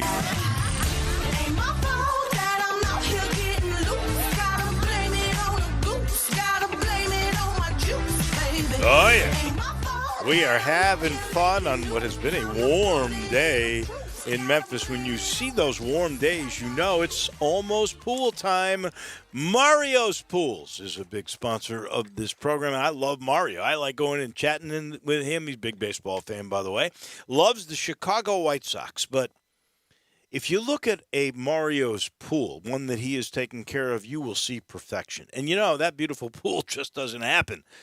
So if you would like for Mario to be the guy that makes your pool perfect, or you would like guidance, he can help you make your pool perfect. All you got to go and do is see Mario. You can walk into the shop. It's right there in Germantown on Exeter Road, or you can call him at 552-3399. 552-3399. He's got everything for a complete pool renovation, resurfacing, tile replacement, and pool coping. If you're in need for any kind of equipment, like a Polaris, he makes deals, and I got a deal that I did with him. I don't know how he does it, but he finds the best prices with the newest equipment. It's terrific, and he's terrific. All you got to do is go see for yourself. So you want the best price against all the major competitors and the best selection, please go see my friend Mario at Mario's Pools in Germantown. So, We are seeing high winds. We are seeing the use of rangefinders. We are seeing Corey Connors at 4 under in the morning. Koepka, Bradley, Wise all at 3 under. So we're seeing some pretty decent scores under some pretty trying conditions at Kiowa Island. I guess my first question is we bring in tournament director of the WGC Memphis, Daryl Smith. Is this just an experiment? I've never seen the pros use the Bushnells or the rangefinders. I just saw Jordan Spieth do it. It's in for this particular competition. Will it be allowed, Daryl, in the WGC event at Southwind? No, hey Dave, it's good to be on the line with you and Brett. Watching a little of the PGA Championship here in my office myself, and definitely some changes at Kiowa Island, and the use of rangefinders is something the PGA of America decided to implement for the PGA Championship. And at this point on the PGA Tour, there is no conversation around allowing those in competition. Of course, the PGA of America is different than the PGA Tour, which operates the event here in Memphis. But it's an interesting experiment, and I think that it shows really the people who lead the games of golf and around the world are trying to experiment and do different things, which is always encouraging. And we'll see how it goes throughout the week. Daryl, I loved earlier this week watching practice rounds of seeing the players in shorts. It wouldn't bother me at all if it was short breeches for the players come August 5th at TPC Southwind. Let me tell you what else I did high tech today. I took a look at AccuWeather long range forecast for August 5th, 6th, 7th, and 8th. Daryl, I'll take a broken bridge if we have to have that for this forecast. Right now, Thursday, high of 92, low of 70. Friday, 90-70. Saturday, 92-69. Sunday, 89-69. Sign us up for that, Daryl. Dad, come on. Yeah, I promise you, I'm looking at it right now. Yeah, let's keep that around. We've actually had great breaks in weather. Weather has dominated so many conversations about our tournament, and I think that we have gotten to the point where, hey, it's summertime in Memphis, and exactly. It's gonna be hot. I mean, it's a summertime sport, it's a summertime event, but we will always take a little bit of a break in the weather here in Memphis, and put out that perfect weather for these players as they come into Memphis and compete in a World Golf Championship. If you don't mind, I want to go back for a second to the rangefinder deal, because we all use them. I mean, I would be lost without them now. I'm not about to really walk off of a sprinkler head when I know all I got to do is point that thing at the flag. But there have been pros that have said they don't want them because they think they'll slow play down. I've yet to hear an explanation as to what that really means, why it would slow down play. Do you know why they say that? I think it's just a new form of technology that would be introduced into the competition that would be abnormal from what their normal experience is. Such creatures, playing the sport. So I think that there's no shortage of data that a player has as he's playing a competitive round at a tournament or a major championship. I mean, if you look at a yardage book that I actually have one here in my office from 2020. I mean, as much information as you would want, we have that, but the rangefinder is beneficial, in situations where if guys do get offline, a rangefinder could come to good use there. But I think it's just more of a creatures of habit thing, and I think that it's just another data piece that then you only shoot the flag. Yeah, you shoot the flag, then you start shooting other things that you're looking for as far as distance and. Right. Rangefinders become more and more used throughout the round. It's not just in those approach shots. It's on the tee box, and then it's on the tee box if it's moved over 15 yards. So I think it's just something that's outside of the normal competition that they fear that it would slow it down. I tell you where I want the rangefinder, Dave. I'm serious. I want to stand at home plate and shoot down that left field line at AutoZone Park. I've always thought that was shorter than it actually says. Well, I can bring mine and we can do that. I was worried that they were thinking that they would be looking at the gallery through that rangefinder. That could slow things down. Yes, I think it's that they would just start shooting other things besides the flag. It's carries, it's bunkers. It's, things of that nature that would then slow up the game. And there's more data out there that's, being digested by these players. And we don't need need 7-hour talk rounds about slow play. There's already talk about slow play. And I think it's just another thing that they fear that would, make that play even slower. Yeah, Daryl, it feels good. We are celebrating it. It's liberating to say double vaxxed. It feels good to see the momentum building in sports. Heck, it feels good to see the momentum building in society. We've all been through a lot. Almost 600,000 people that have died over the last 15 months from the virus. That's inescapable. It's always going to be there. It's very sad, but it feels good to have this momentum building. And Daryl, it really feels like 1st of August at TPC Southwind, that's going to be the apex. That's going to be the big crescendo leading into the fall and the football, and we're going to be able to have a very normal event, more 2019 than 2020 at TPC Southwind. Yeah, I definitely agree with that, Brett. I mean, it's been a challenging 15 months for everybody, and like you mentioned, I mean, there's been a lot of tragedy. There's been a lot of stuff that's happened in that 15 months. But things with the turn to spring and the summer right behind it, things are looking very positive. And I think what you've seen here locally over the last week to a week and a half, and restrictions and being lessened, and vaccinations, continuing to be deployed, that the thought process for us is that as we get through the summer months into August, that those restrictions continue to lessen. And we're definitely thinking that mindset that, hey, we're going to have a tournament that looks a lot like 2019 and a lot less likely than 2020, that's really exhilarating for us. I mean, that's exciting for us. 2020, I was proud of the fact that we were able to have a tournament. We were able to crown a champion, but we don't want to do that. And, we need to get back to 2019 and prior year levels of people on site. We want to do it in the safest manner we possibly can. We have some built-in advantages to our venue. We're an outdoor venue.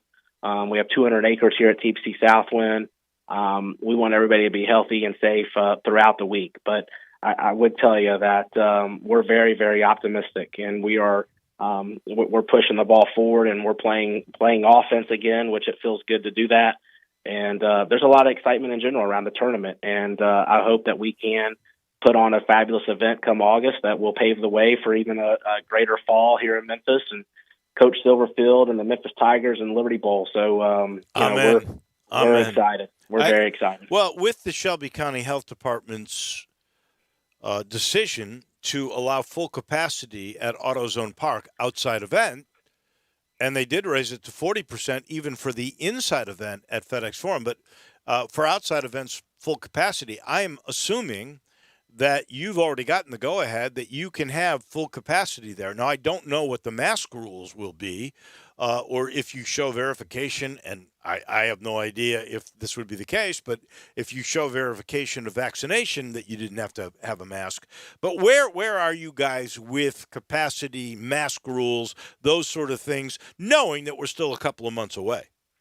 Yeah, I shared the news about AutoZone Park and the Memphis Redbirds with, our colleagues down in Ponte Vedra Beach, and, share that's great news that, hey, they're in an outdoor venue and they're at 100% capacity. The biggest difference between us and Craig and the Memphis Redbirds is that they do have 6 seats. And, that's when you had social distancing, that was an easier way to probably patrol a crowd. So, them being at full capacity and, having to, not worry about the social distancing is extremely positive. I mean, as we look at our tournament, we have a lot of people that ask us about capacity every year, and that's a hard number to pin down. I mean, we have 200 acres, and unfortunately in golf, not everybody goes to every single golf hole, when you're watching a golf tournament. So if you looked at, the number of people that we can fit on our property, I mean, it's hundreds of thousands of people. Sure. So, we feel that the tournament is going to be able to welcome back a large level number of spectators that very well might not be reduced as it was in 2020, or it might not be reduced at all, just because our venue affords us the chance to have as many people here, and there's a lot of places where people can go. Currently on the PGA Tour, we are under a mask mandate with the CDC guidance around mask. That'll probably be a more challenging protocol to enforce as we get through the summer.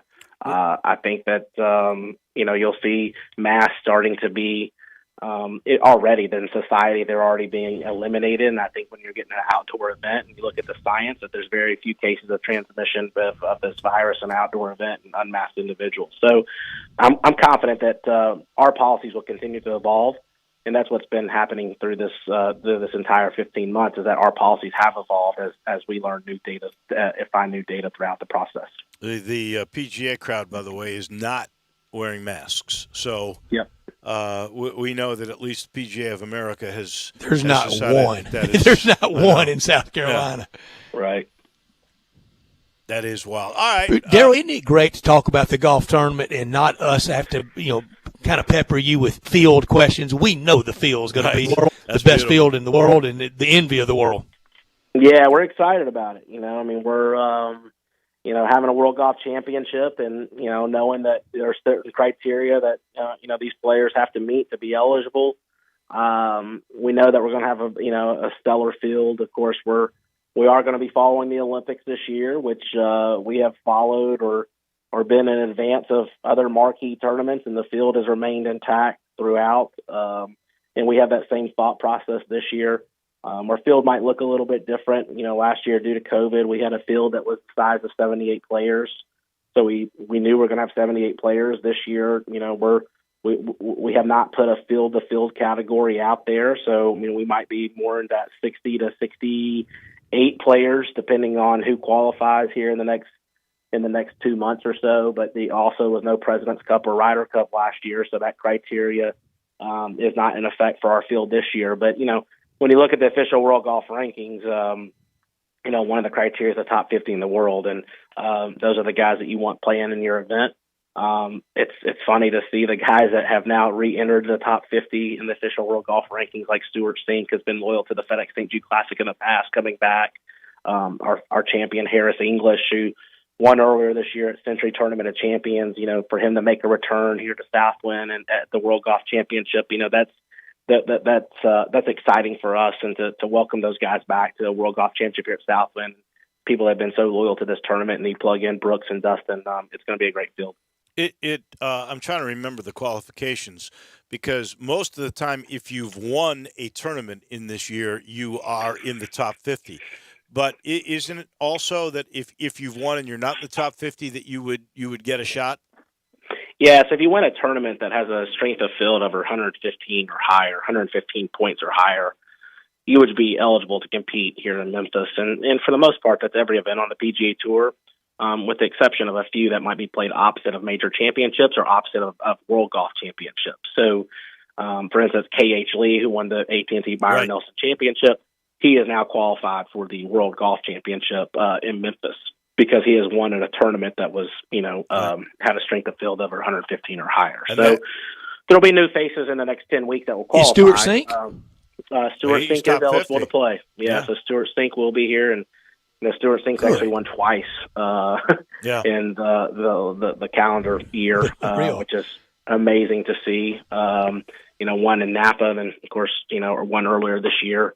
And had a hole-in-one here at Southwind on number 8 during the FedEx St. Jude Classic. So, it's amazing how things change from year to year, and guys start playing better, and they get back in the official World Golf Rankings. And, but the key there is that we're going to have the top 50, and that's a great position to be in for this tournament and for this community. I love it for a guy like K.H. Lee, who's young, who just is about to have a baby, and, now he makes this. That's a payday. Because there is no cut, he's going to get some money. That is outstanding. Last thing for Daryl Smith, WGC, FESJI tournament director, and that is, who do you like in this PGA, which seems to be wide open? Wide open. Yeah, it seems to be wide open too. I haven't been able to follow it too much today. I think Key Island is such a unique venue, and of course, the last time they were there, and what Rory McIlroy did was pretty special. I guess I'm a creature of habit, and I seem like I go to the guys that play well here in Memphis or have success in Memphis. I mean, it's scary to see Brooks Koepka do what he did today and has been injured. And, you can't deny the fact that he plays great golf in major championships. So, I mean, he's one of those guys that I think will, continue to be around the top of that leaderboard.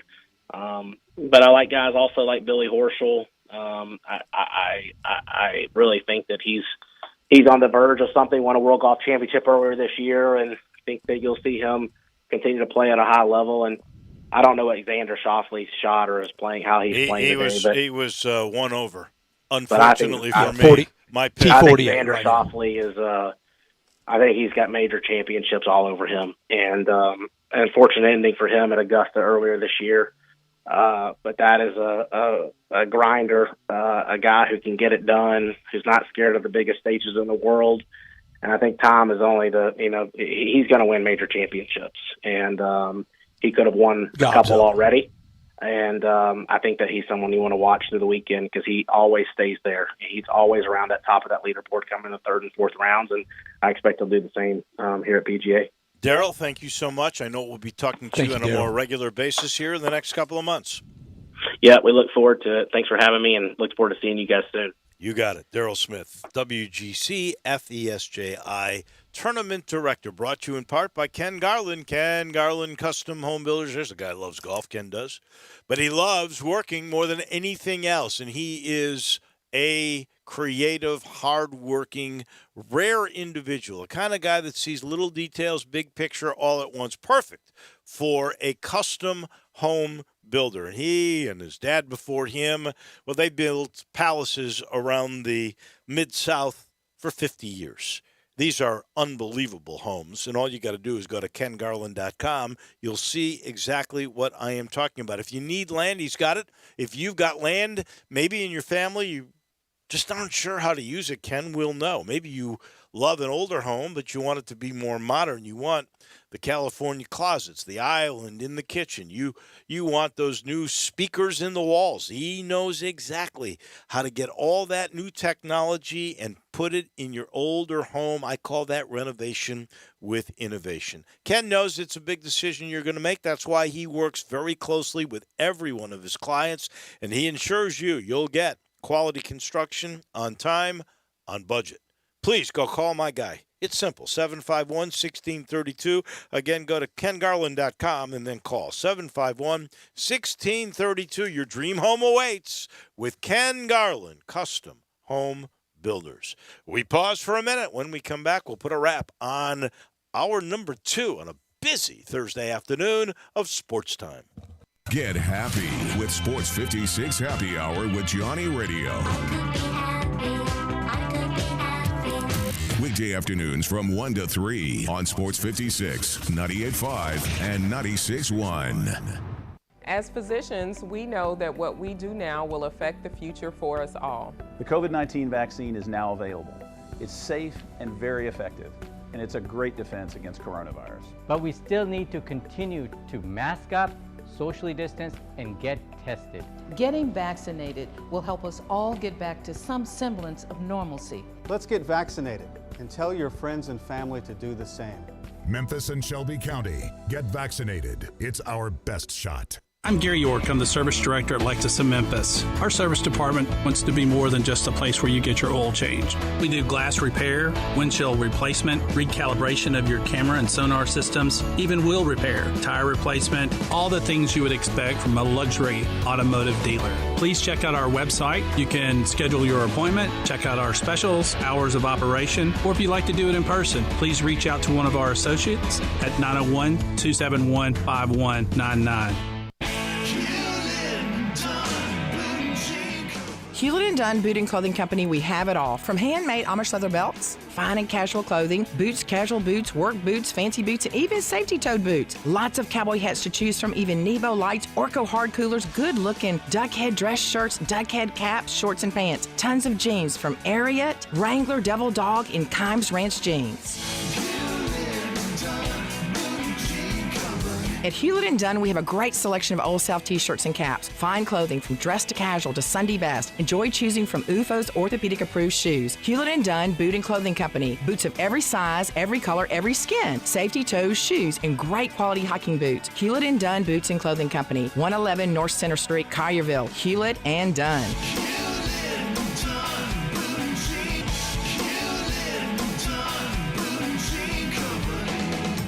Hewlett & Dunn, serving you and your family since 1961. Now, more of Sports Time on Sports 56 with Wolo and Stats. This hour of Sports Time is brought to you by Homer Skelton Hyundai. Here once again are Dave Woloshin and Brad Norsworthy. Bunch of baseball today. We got PGA. We got a bunch of day baseball on Thursday already in the books. Cubs a winner over the Nationals. 5-2. Yankees shut out the Rangers 2-0. 19 runs the Giants put on the board today. Save some of those runs. They beat the Reds 19-4. A little distance. Anybody got a 19-run pool? No. Tampa knocks off your Orioles big time. 10-1. Not a good day for the O's. Tampa's good. Trey Mancini had a home run, though. That's always nice. Way to go, boom, boom. I want one of y'all to ask Eli Savoy this. I'm going to say there have been more no-hitters this year than 13-run pool hit. No. I can double-check real quick. Well, I don't know. I know it hasn't been the Nationals, who is my team this year, because they haven't been able to score over 6 runs throughout the year. The world-famous WHBQ 13-run pool. I can tell you that 3 of us hit last week. I was one of the 3, but then again, I also hit the side pot last week. Oh, you did? Yeah, it was a big week. Drew, big week. Drew, have you had lunch out of the side pot winnings? I have not. I have not either. I already owe him lunch. We were supposed to eat tomorrow, but the bridge went out. It's not my fault the bridge The aliens broke our bridge. It's your fault because you are part of our dot. And by the way, there's been 10 13-run games this year. 10. And how many no-hitters? 7? 6. What, close? No, 6. We're counting at 7. Mad bomb. I'd love to count that, but, it's 27 outs without a hit. Boy, you're one of those guys, huh? I am. Unfortunately. There's one thing I want the aliens to get rid of in sport. It drives me crazy. When y'all watch the games, the rest of the playoffs, think of me when you see it. Mm-hmm. How did we get into either make or miss the tatering, skinning of everybody on the free throw line? Can we stop that? It drives me crazy. What do you? I'm lost here. I'm not sure what you're saying. When somebody's on the free throw line, whether he makes or miss, he has to tater or skin with every teammate. Yeah. He has to go off the line and shake their hands. Can we stop that? I'm not kidding you. It's driving me crazy. It takes half a second. It doesn't bother me whatsoever. It's alien involvement in basketball. They started that and broke our bridge and now are gone. I can say this to you. I can live with that a lot better than somebody after every pitch stepping out of the batter's box and adjusting his darn batting gloves. Well, other places. That takes 5 seconds each time minimum. I'm with you. If both would get rid of that. Last night, Jack Flaherty, a pitcher, get in there and hit. He stepped out, adjusted everything. I mean everything. They had to cut away from the camera shot of him because he was adjusting quite. He was going to the family jewels. Is that what you're saying? Yes. I mean, and clearly it was. I'm sure the cup was uncomfortable. He did win again last night, though, didn't he? He did, on his way to a Cy Young, as I predicted in the preseason. I mean, please don't complain about a guy who's now 8-0. Isn't that what he is? 8-0. He got the W? He did. He's 8-0. First Cardinals pitcher since Bob Gibson to win 8 of his first 9 starts. That's good. That's a good category. That is the kind of thing that would win you a Cy Young, especially if you were on a winning team. That might be the case. Cardinals going to run off and hide in that little old division. Well, Cubs are just 2 games behind them right now, and if they were to lose this weekend, distance. We do have lunch on that, right? You know we didn't, but we do now. Well, we do. We have it at the commissary. So I'm going to get into that side pot more. We're going to have it at the – you already owe us one at the commissary, but I'll put up another commissary because I love the commissary, and that's where you should go tonight. You should go to the commissary on a night like tonight and sit outside. Oh, how gorgeous. You can even watch the rest of the PGA, or you can watch Cardinal baseball, or you can watch – the NBA playoffs tonight outside. They got TVs on that deck, and just sit back. This is commissary in Collierville. Sit back on that deck. Get yourself your favorite brew. Get ribs or get pulled shoulder or chicken, icebox lemon pie, nachos. What am I forgetting? Tamales. Oh, my goodness. Banana pudding. There's so many good things, and all the time, it's good. It's so consistent. It is always, always really, really good. And, of course, you got a couple of places, and they all have the deviled eggs. That is part of the signature, and they were the ones that invented nachos, by the way.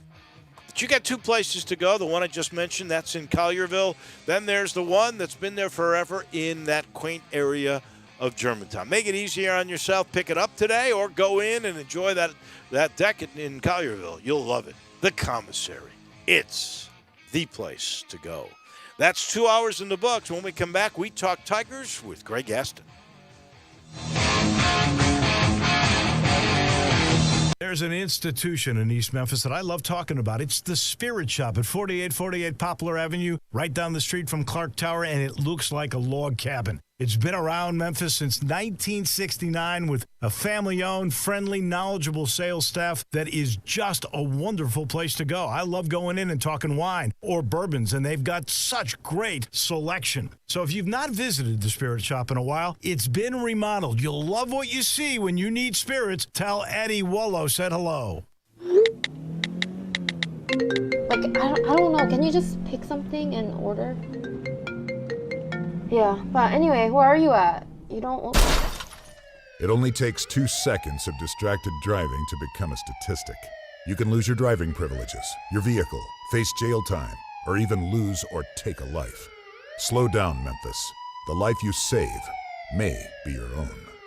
Brought to you by the Memphis Police Department, Traffic Operations. Hi, this is Lauren Choate with Choate's Air Conditioning, Heating, and Plumbing. Did you know Willis Carrier invented the modern air conditioning system in 1902? Since then, a lot has changed, but one thing that hasn't is being comfortable in your home. Choate's prides itself in creating the most comfort possible with each one of our customers' HVAC systems we install. We believe the best system on the market today is the Carrier Infinity System. This system has the ability to save up to 50% or more on your utilities compared to your existing HVAC system and is tailored to enhance your comfort with its state-of-the-art green speed technology. Right now, Carrier is offering up to 72 months, no interest financing, or rebates of up to $1,650 on a new Carrier Infinity system. Don't miss this limited time offer to have a more comfortable home and save money on your utility bills. Give us a call today at 347-8086 or visit us at ChoatesHVAC.com for more information. And remember, Choates, let our family serve your family.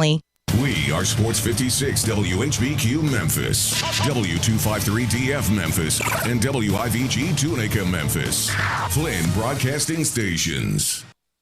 Welcome back to Sports Time on Sports 56 with Wallo and Stats. This hour of Sports Time is brought to you by DeSoto Auto Sales. Here once again are Dave Woloshin and Brett Norsworthy.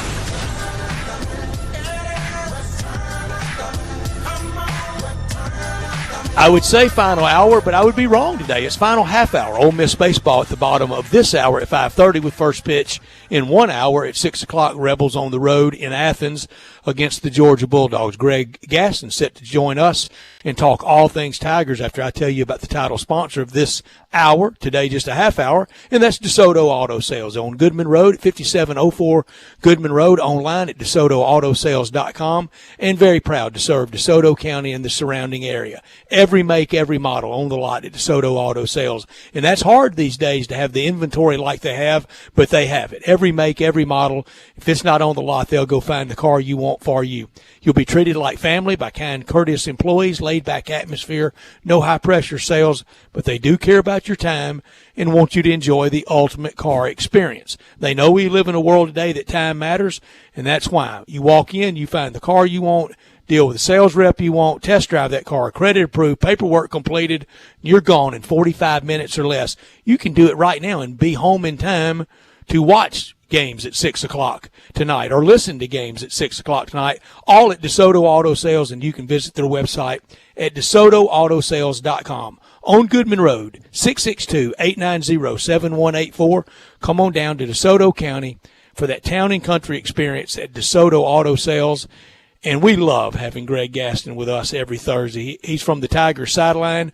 Countdown to football is on today, 100 days until the start of college football. That's week 0. The Tigers go the next weekend.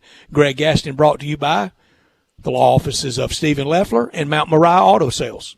And there actually is some good news, Greg, when it comes to the Tiger football team. I don't really know much about this website, but it seems to be getting bigger and bigger. Big Game Boomer. Because remember we were talking about the he has shaken it up. Drew and I tried to get him on, and he's not a big talk radio guest, but he's doing more. We're going to try to get him on. He's got people ready to fight in college football with all his lists. He named the 50 best offensive tackles entering the 2021 season. Evan Neal from Alabama, number 1 there. Munford, Ohio State, 2. You believe that? There's always a big guy in the Big Ten, right? Peter Skoronski from Northwestern. He's number 3. But guess who is number 12?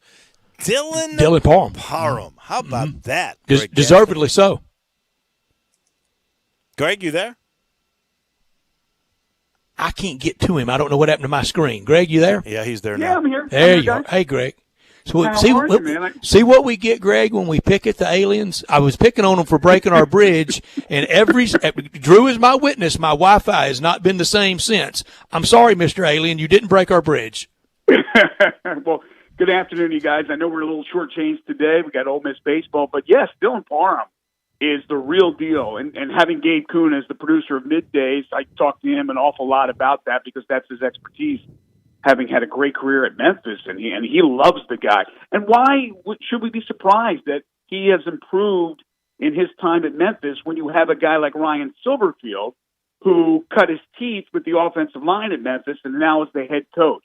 Now, who else is going to step up on that offensive line? I know there's a lot of guys that are perfect candidates to do so, but if those guys continue to progress like Dylan Parham has progressed, with Dylan leading that group, that's going to be a pretty darn good offensive line. And they're going to need it, right? They need the running backs to perform a lot better, so they need to open up holes. They have a new quarterback, whoever it is, that's going to be behind the center calling signals and the shotgun and in the pistol. So you're going to have a whole different look as far as the names that are back there. And that offensive line is going to have to perform. It's going to be key for the Tigers. Well, you got a chance if you got a good O-line, though. You have a chance. You absolutely have a chance. Now, you have to have a very competent signal caller and leader out there and a good running game, but it starts with the offensive line, protection for the quarterback, and, like I said, opening up the holes for the running game. Well, I am optimistic about that offensive line. I think they can be really good when you talk about Parham. Now he's your tackle, but you're also going to have a new center who's been, second team all-conference in the American from Cincinnati, a fifth-year guy. That's pretty impressive. And then you got the kid from Michigan State who looked awfully good in the spring game from my point of view. So there's 3 solid positions right there. Well, to get a guy from the Big Ten, for goodness sakes. And you're right, the transfer from Cincinnati has proven himself. I like the direction they're going. And, again, it shouldn't be any surprise with Ryan Silverfield's connection to the offensive line. All right, there was Tiger basketball news that came out today on 2 different fronts. One, it became official. The Tigers will be in Brooklyn Wednesday before Thanksgiving and Friday after Thanksgiving, right before the Tigers play Tulane. What a weekend and great week weekend that is going to be for Tiger fans. A lot of food, sure. hoops, football. And in that field, Iowa State. So here is Tyler Harris could face his old team, Virginia Tech and Xavier. And I look at those teams, and you would have to think Memphis is probably the favorite. to win that. If you that seeded those preseason teams, NIT. they're the ones. I think there's no question. And Landers Nolley, of course, going up against his former school. Oh, that's Virginia right. Tech. I forgot about that. Yeah, So you're you got right. the connection there. But yeah, Iowa State had a bad year. Virginia Tech had a so-so year. Xavier, always a good team in the Big East. But yes, I think it's absolutely going to be the Tigers, and they need to put their best foot forward. They haven't done that to start seasons here under Penny Hardaway. This is going to be extremely important, and it would be a great bookend, right, to start or end the one season with an NIT postseason championship, postseason NIT, and then to start the season with a preseason NIT championship. So hopefully that'll be the case. And for you, Wolo, specifically, yes, I hope you can stash me away somewhere on the plane, because it looks like maybe back to doing games on the road.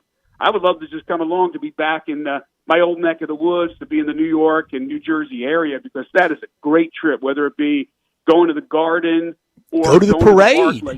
I really don't know why it's not at the Garden anymore. I was a little shocked because the tournament the Tigers played that's in, the NIT. Two seasons ago, the Tigers played in New York around Thanksgiving, but it wasn't the preseason NIT. It was it the Barclays? I think it was. It was in the Barclays. It was, and that was the game that the Boogie Ellis game. Boogie went off. Yeah, Boogie went off that game at the Barclays. One of those three Boogie Ellis games. That was against. was that NC State that they beat? It was. Yeah, it was on Thanksgiving afternoon. Right. I was listening to it pulling into Scott Field. I could pick you up clear as a bell, Dave. Love it. And you will be either that, or I was hearing voices, and I'm hearing you all the time wherever I am. Right. Well, but you won't hear us. You won't hear it this time because these games are on Wednesday and Friday, and your game will be on Thursday. It will be, but Dave, Wednesday, Friday, and Greg stow away. Wednesday do basketball. Thursday go to the parade. Do New York City. Yeah, for Thanksgiving. Great. I have never been to that Macy's parade. I've watched I'd it go million in a second. times. Greg, have you ever been living up there? I've never been. I've never been to the Mummers Parade in Philly. I don't like huge crowds. I don't mind big crowds in a stadium.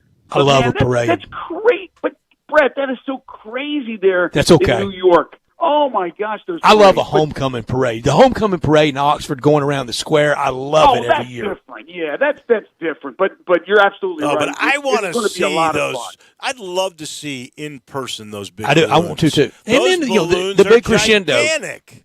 And then Santa comes through there at the end. Yeah.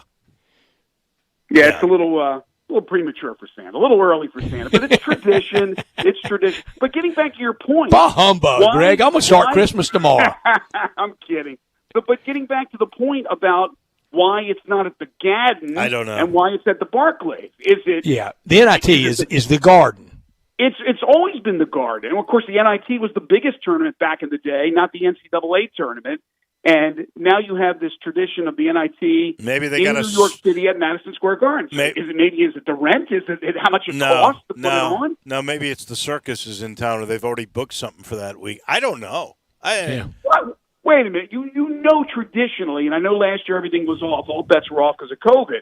But traditionally, you have the preseason NIT in New York at that time of the year. Why are you booking the circus? Come on, the elephants can wait. I wish I could tell you. I have no idea why. And I'd rather it be in the Garden. Although I will say this: our position at the Garden, I've done about 8 different positions. Some of them awful. And at the Barclays 2 years ago, we had a good spot. Of course, it was a good vantage point. Now, Eli Savoy said that he did Ole Miss basketball in the NIT at the Garden, kind of from a corner low spot one time. I am telling you, seriously, I have done it literally 7 or 8 different positions. Is that right? The worst one, I just was hockey telling press you the story. box? No, I wish it was that. The worst one, and this is the truth, it was like, I'm going to say it was an 8-team tournament. And everybody was assigned in that was there for that first game, so they had 8 different spots. Usually, you're doing either on the court or in an alcove that is about 25, 30 feet off the floor, but it's like almost a camera position. It's not a bad spot to be at all. So those were all being used. They put me, and I know it wasn't. They were just picking on us. They put me and the University of Kansas in an end zone. And we're about 20 rows up in an end zone. And at one time in the game, they have vendors that were selling popcorn and peanuts and stuff like that. This vendor is actually using like a fishing pole that would go out.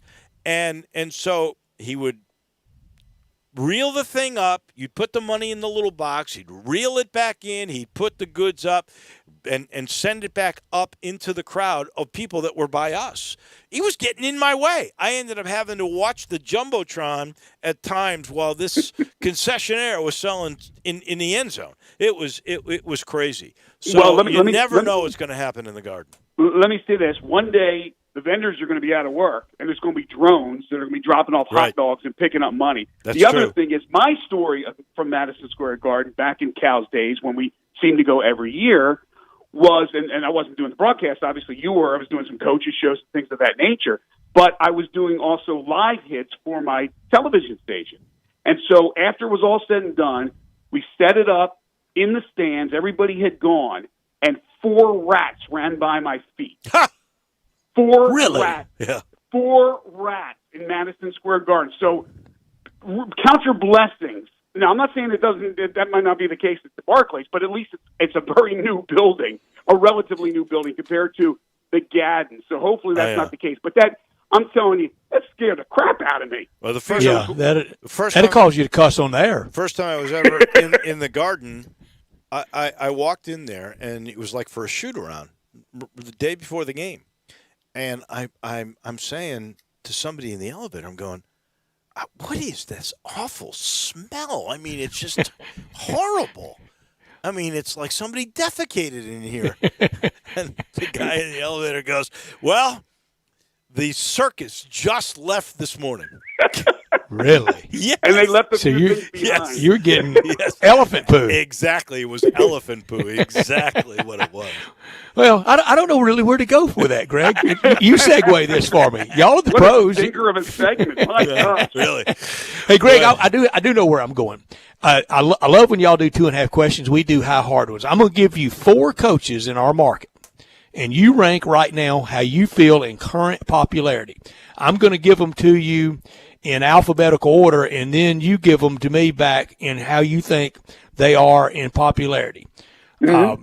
Jenkins, Johnson, the Redbird skipper, Hardaway, and Silverfield. Now, I gave them to you alphabetically. You give them back to me in popularity. All right, so popularity You're from tough the on sport, poor Greg. the sports Wow. fans of the Memphis area. All right, Yes. Penny's number 1. Landslide. Not even close. Not Even close. Then Number it gets fun. 2. And I hate to do this number to Ben 2, Johnson, but Ben Johnson, look, I love Ben. Yeah, He was on the I do show too. recently. Local Germantown guy. High school product. He's 4. yeah. So now the tough part, and the only tough part is 2 and 3. It's Silverfield. I After think 1 year, guys. I was going to say I think it's Ryan, but Taylor's not that far behind because Taylor is well respected for the job he has done. When he was hired, we were like, "Who is this guy?" But now let he's us making a name for like himself. you. Let us like you more. Well, Zoom has yeah. hurt him. Zoom is crushing everybody. I think he's hurt himself. I don't think it's just Zoom. I do too, Dave. I Ryan agree. Silverfield's more likable. But guys, he is certainly controlled to a certain extent from what the front office wants him to say, what they don't want him to say. They want him to give a lot of coach speak, and so maybe he has more of a personality. You sure that look? I'm not sure. I'm not sure, but we're not don't privy know. to anything. I'm going to say Penny because he's the hometown hero as a player and a coach, so that's easy, Yeah, unquestionable. Landslide. And Ben Johnson is 4 because he's the baseball manager of a minor league team. Kind of goes with it, and that's what goes with it. Even though he's a hometown kid, he's 4. Taylor Jenkins. But you asked popularity, though. No. I get it. But he should be 4. Taylor Jenkins you're right. should be 2. He should be 2, but he's not. He's not. He's not. Because he's done that to himself. He does not answer questions. Let us love you. I Para, know, let us love you. And and I know he was short a couple of times with the media here recently, I guess a couple weeks ago. But here's the thing. How many Tiger football fans are there compared to how many Grizzlies fans out there? Because I can tell you this, the Grizzlies fans, and I haven't spoken to them all, but the ones I have spoken to like the direction they're going in and like their head coach. So if we're talking about popularity, you have to take into the equation how many fans support each of those programs. There's more Tiger football fans than Grizzlies fans. Okay. If that's the case, then it's a slam dunk Ryan Silverfield's number 2. If there was the numbers showed the other way, especially in this winning era we're in. My friend, I appreciate it. We're already a minute 42 past what you should have been, but we love Greg, talking to you so much that but it was worth you get it. the full 22-minute pay though. Yes, you do. Thank you, guys. Listen, always a pleasure. We'll double Thanks, it Greg. today. We're going to double that pay today. Thanks, Greg. Take care. Thank Greg you. Gaston, brought to you by from the Tiger Sideline, brought to you by the law offices of Stephen Leffler and Mount Moriah Auto Sales, and we love Greg. This portion of the show also brought to you by Homer Skelton Hyundai, Genesis of Olive Branch. You know those Hyundai, safest car in America. You know all about the Genesis cars. You know that it's hard to get them because they're so popular. You've got that product with the kind of service that you get at Homer Skelton Hyundai.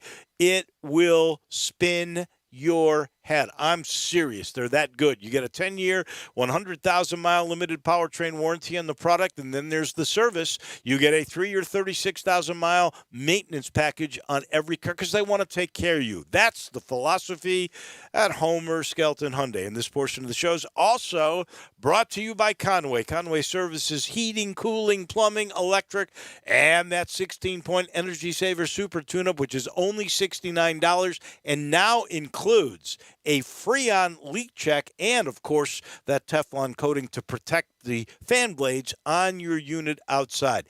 Get the tune-up because it will make your system more efficient. That means your MLGW bill goes down and it'll last longer. You want that. You want that technology to last, and that's why you get the 16-point Energy Saver Super Tune-Up for $69 with all those throw-ins.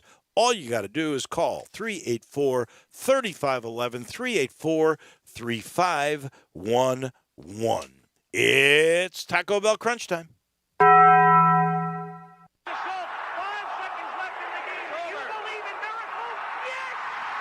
crazy, folks!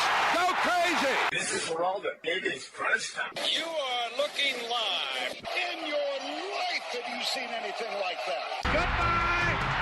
Hello, Boop! What's happening, big dog? How you doing? It's obviously crunch time. Hammer, nail, coffin, this baby is over. On 1, on 2, on 3. Hey! Time for Taco Bell Crunch Time. Taco Bell, home of the crispy tortilla chips, topped with a double portion of either seasoned beef or shredded chicken, plus refried beans, nacho cheese sauce, reduced fat sour cream, guacamole, and a 3-cheese blend. Nachos Bel Grande, heaping portion of chips, topped with ground beef, tomatoes, beans, nacho cheese sauce, and a dollop of sour cream. Taco Bell, home to great food you get on your way home real fast, and they bring you crunch time every day.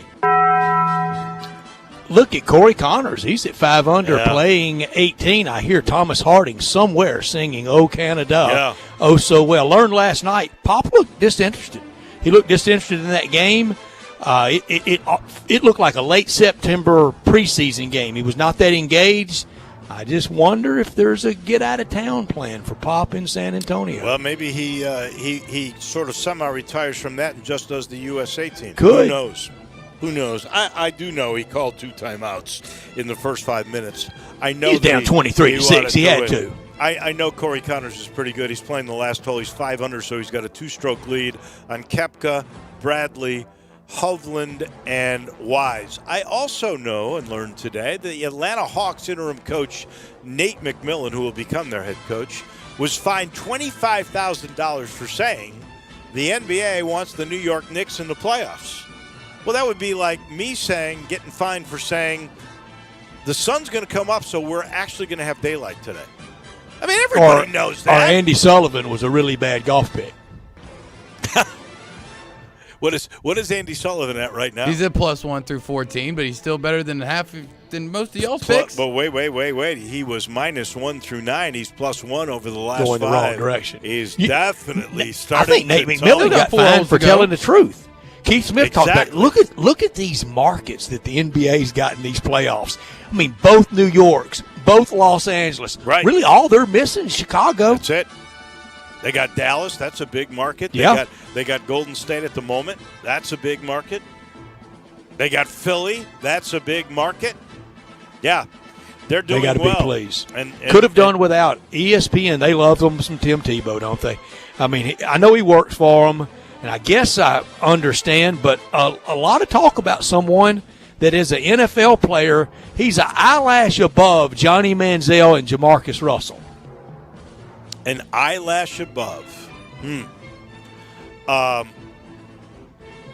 He is such a polarizing guy. I just don't really quite get why he is. I could have done without this. The Nashville Predators coach, John Hines, just asked about his pitiful power play team. You realize they had 6 power plays, and that's why I don't pull for a team like that. That's not my hockey club. Carolina had more shots on goal than the Preds did in their power plays.